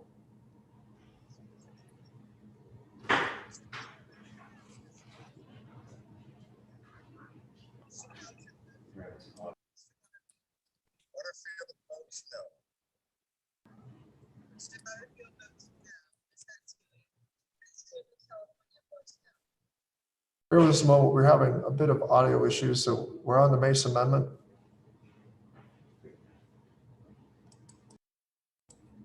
The clerk will call the roll. Mr. Chairman, for this vote, there are 11 ayes and 16 noes. I did announce that 11 ayes and 16 noes this is on the Wagon Amendment, right?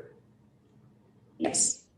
And I already did say the amendment was not agreed to. Without objection, the motion to reconsider is laid on the table. And we are now considering the Mace amendment to the ANS. The question before the committee is the Mace amendment. The clerk will call the roll on the Mace amendment. Ms. Brownlee, Brownlee, no. Mr. Lamb, No. Mr. Levin, No. Mr. Pappas, No. Ms. Loria. Loria. No. Mr. Mervan, No. Mr. Sablon, No.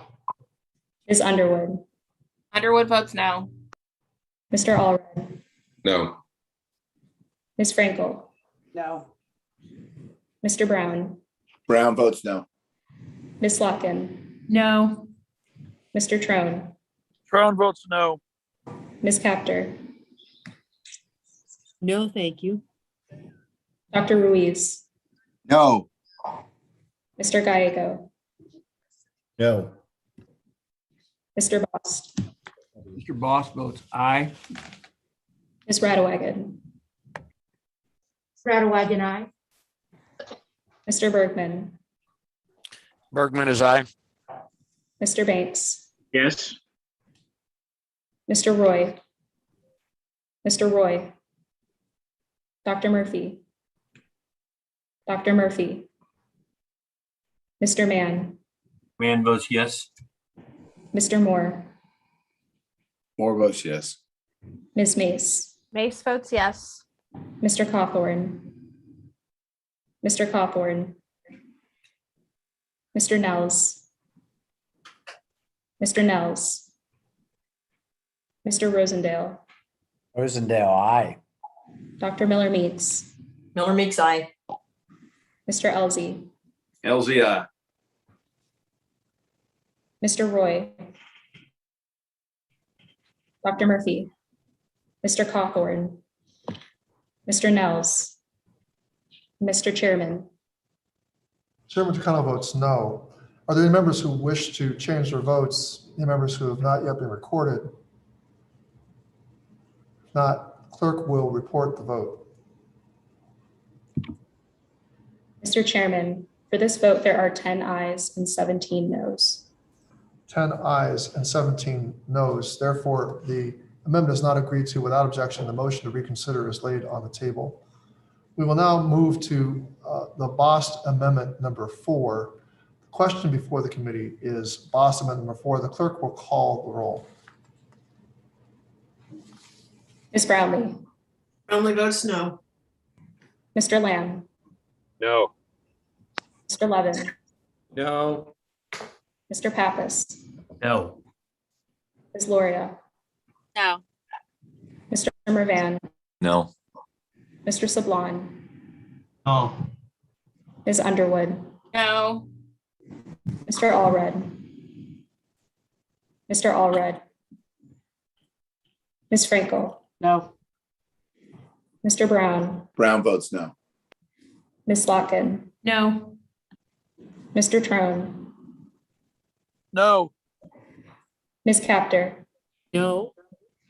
Dr. Ruiz, No. Mr. Gallego, No. Mr. Bost, Mr. Bost votes aye. Ms. Radewagen, Radewagen, aye. Mr. Burgman, Burgman is aye. Mr. Banks, Yes. Mr. Roy, Mr. Roy, Dr. Murphy, Dr. Murphy, Mr. Mann, Mann votes yes. Mr. Moore, Moore votes yes. Ms. Mace, Mace, yes.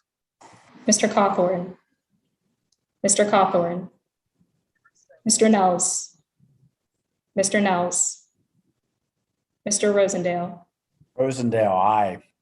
Dr. Miller Meeks, Dr. Miller Meeks, Miller Meeks, aye. Mr. Elzey, Elzey, aye. Mr. Allred, No. Mr. Roy, Dr. Murphy, Mr. Cawthorn, Mr. Nels, Mr. Chairman. Chairman Takano votes no. Are there any members who wish to change their votes? Any members who have not yet been recorded? Not, the clerk will report the vote. Mr. Chairman, for this vote, there are 10 ayes and 17 noes. There are 10 ayes and 17 noes. Therefore, the amendment is not agreed to without objection. The motion to reconsider is laid on the table. Now, is there further debate or amendment to the amendment in the nature of a substitute? If not, the question is on agreeing to the amendment in the nature of a substitute to the committee print. All those in favor to the amendment in the nature of a substitute to the committee print will say aye. Aye. Aye. Any opposed will say no. No. No. No. In the opinion of the chair, the ayes have it, and the amendment in the nature of a substitute is, Chairman, I request a roll call vote. there's a request for a roll call vote. Is there a sufficient second? Second. There is. A roll call vote is ordered on agreeing to the amendment in the nature of a substitute, and the clerk will call the roll. Ms. Brownlee, Brownlee, aye. Mr. Lamb, Yes. Mr. Levin, Yes. Mr. Pappas, Aye. Ms. Loria, Aye. Mr. Mervan, Yes. Mr. Sablon, Aye. Ms. Underwood, Underwood votes aye. Mr. Allred, No.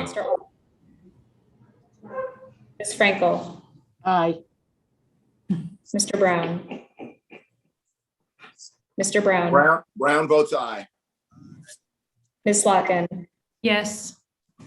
Mr. Trone, Yes. Ms. Capter, Aye. Dr. Ruiz, Aye. Mr. Gallego,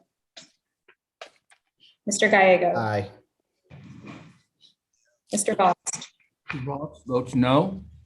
Ms. Radewagen, Radewagen, nay. Mr. Burgman, Burgman is no. Mr. Banks, Mr. Banks, No. Mr. Roy, Mr. Roy, No. Dr. Murphy, Murphy is a no. Mr. Mann, Man votes no. Mr. Moore, Moore votes no. Ms. Mace, Mace votes no. Mr. Cawthorn, Mr. Cawthorn, Mr. Nels, Mr. Nels, Of the concurrent resolution on the budget for fiscal year 2022 as Mr. Rosendale, Rosendale, no. Dr. Miller Meeks, Miller Meeks, no. Mr. Elzey, Elsie, nay. Mr. Cawthorn, Mr. Nels,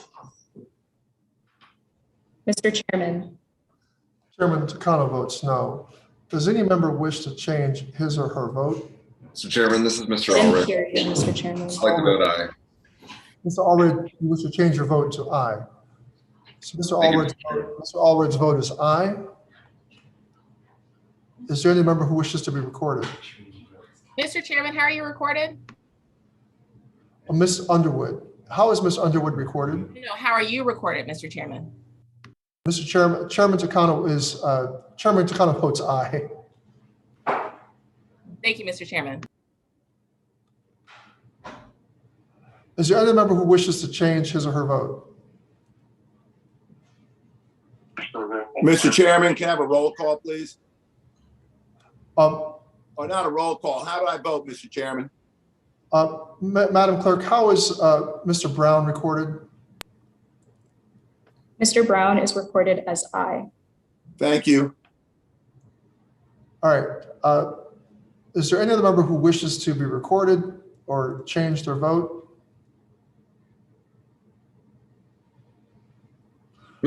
Mr. Chairman, can I just make sure that my vote was recorded? This is Congressman Roy. Mr. Roy, Madam Clerk, how is Mr. Roy recorded? Mr. Roy is recorded as no. Thank you, ma'am. Okay. Okay. The clerk will report the vote. Mr. Chairman, for this vote, there are 17 ayes and 12 noes. There are 17 ayes and 12 noes. The amendment in the nature of substitute is agreed to. Without objection, the motion to reconsider is laid on the table. I now move that the committee now transmit the recommendations of this committee and all appropriate accompanying material, including additional supplemental and dissenting views, to the House Committee on Budget in order to comply with the reconciliation directive included in section 2002 of the concurrent resolution on the budget for fiscal year 2021, Senate concurrent resolution 14, and consistent with section 310 of the Congressional Budget and Impoundment Control Act of 1974.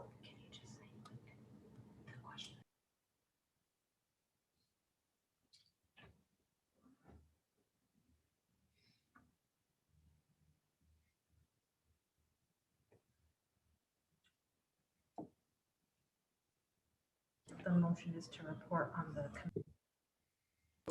My motion also, I also move to transmit the committee print as amended.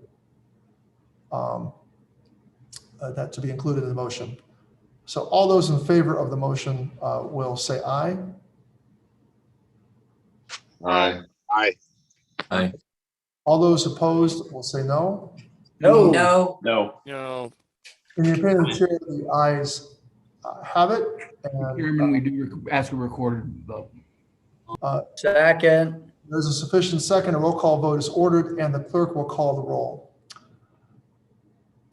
Ms. Brownlee, Brownlee, aye. Mr. Lamb, Yes. Mr. Levin, Yes. Mr. Pappas, Aye. Ms. Loria, Aye. Mr. Mervan, Yes. Mr. Sablon, I've been up since 10 o'clock last night. Yes, for the final time.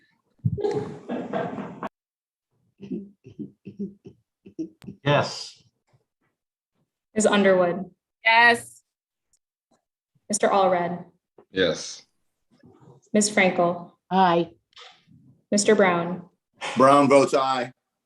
Ms. Slotkin, Aye. Mr. Trone, Mr. Chairman, Brown votes aye. I think I was off camera. I apologize. I'm on camera. Brown votes aye. I apologize for the disruption. Ms. Capter, Aye. Dr. Ruiz, Aye. Mr. Gallego, Aye. Mr. Bost, Lost votes no. Ms. Radewagen, Radewagen, nay. Mr. Burgman, Burgman is no. Mr. Banks, Banks votes no. Mr. Roy, Mr. Roy, Dr. Murphy, Murphy is a no. Mr. Mann, Mann votes no. Mr. Moore, Moore votes no. Ms. Mace, Mace, no. Mr. Cawthorn, Mr. Cawthorn, Mr. Nels, Mr. Nels, Mr. Rosendale, Rosendale, no. Dr. Miller Meeks, No, ma'am.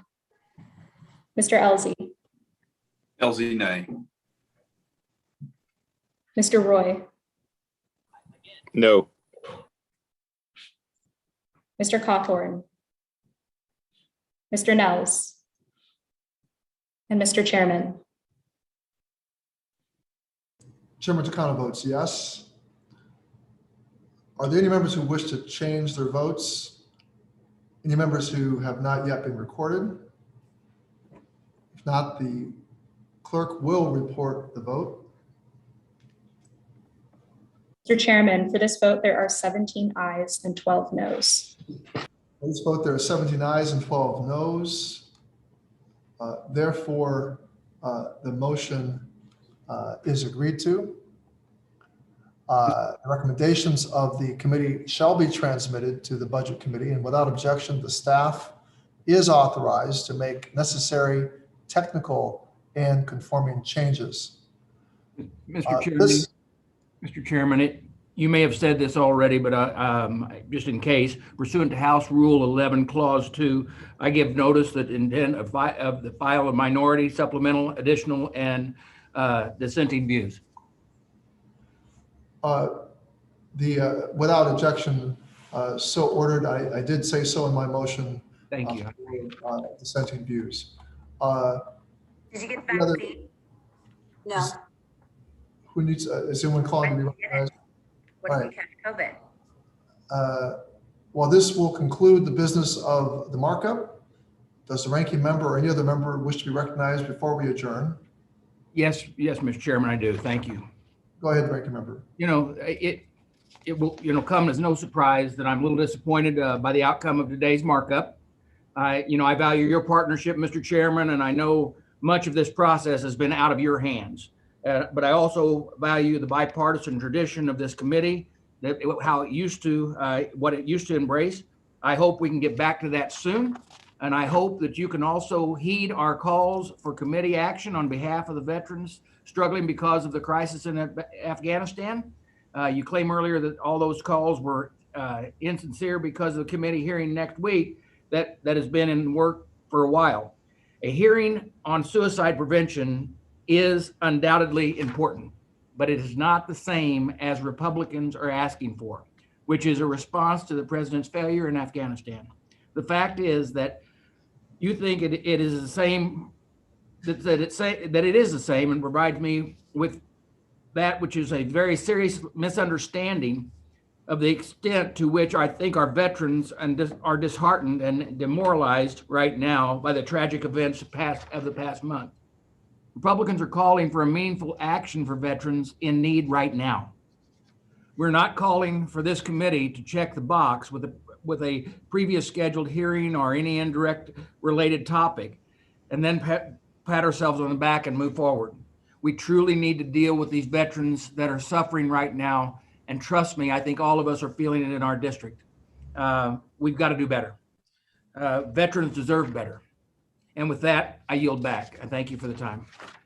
Well, thank you, Ranking Member Bost. And I do look forward to your visit to California. I know you're in California now. You'll be coming to my district, and I really appreciate that act of goodwill to see one of the nation's fastest growing and largest veteran cemeteries, and you and I together will visit the Los Angeles VA together.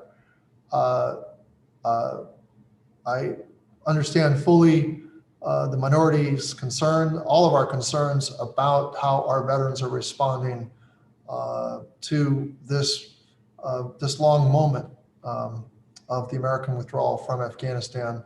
And as I said, I do believe that this markup was on point. Far from being a distraction, it was the very essence of what needs to be done in terms of meeting the needs of the veterans who, the many, many veterans who may be having varied and dramatic and sharp reactions to what they have witnessed in the media and what they have, and the many relationships that they have built and formed and are still concerned with in terms of their Afghan partners. That being said, I do believe that next week's hearing is very much on point. It is not checking the box. We do expect to have the VA respond to questions from both sides of the aisle about what is being done and what needs to be done. We do expect our VSO partners to be also present to report on what their members are also saying their members are experiencing. So Ranking Member, together with all of the members on both sides of the aisle, I expect that it will be a robust hearing that will plumb beneath the surface, go beyond politics, and explore what needs to be done and to hold the VA accountable for what should be done. With that, I thank everyone for their attendance, and this meeting is now adjourned. Thank you.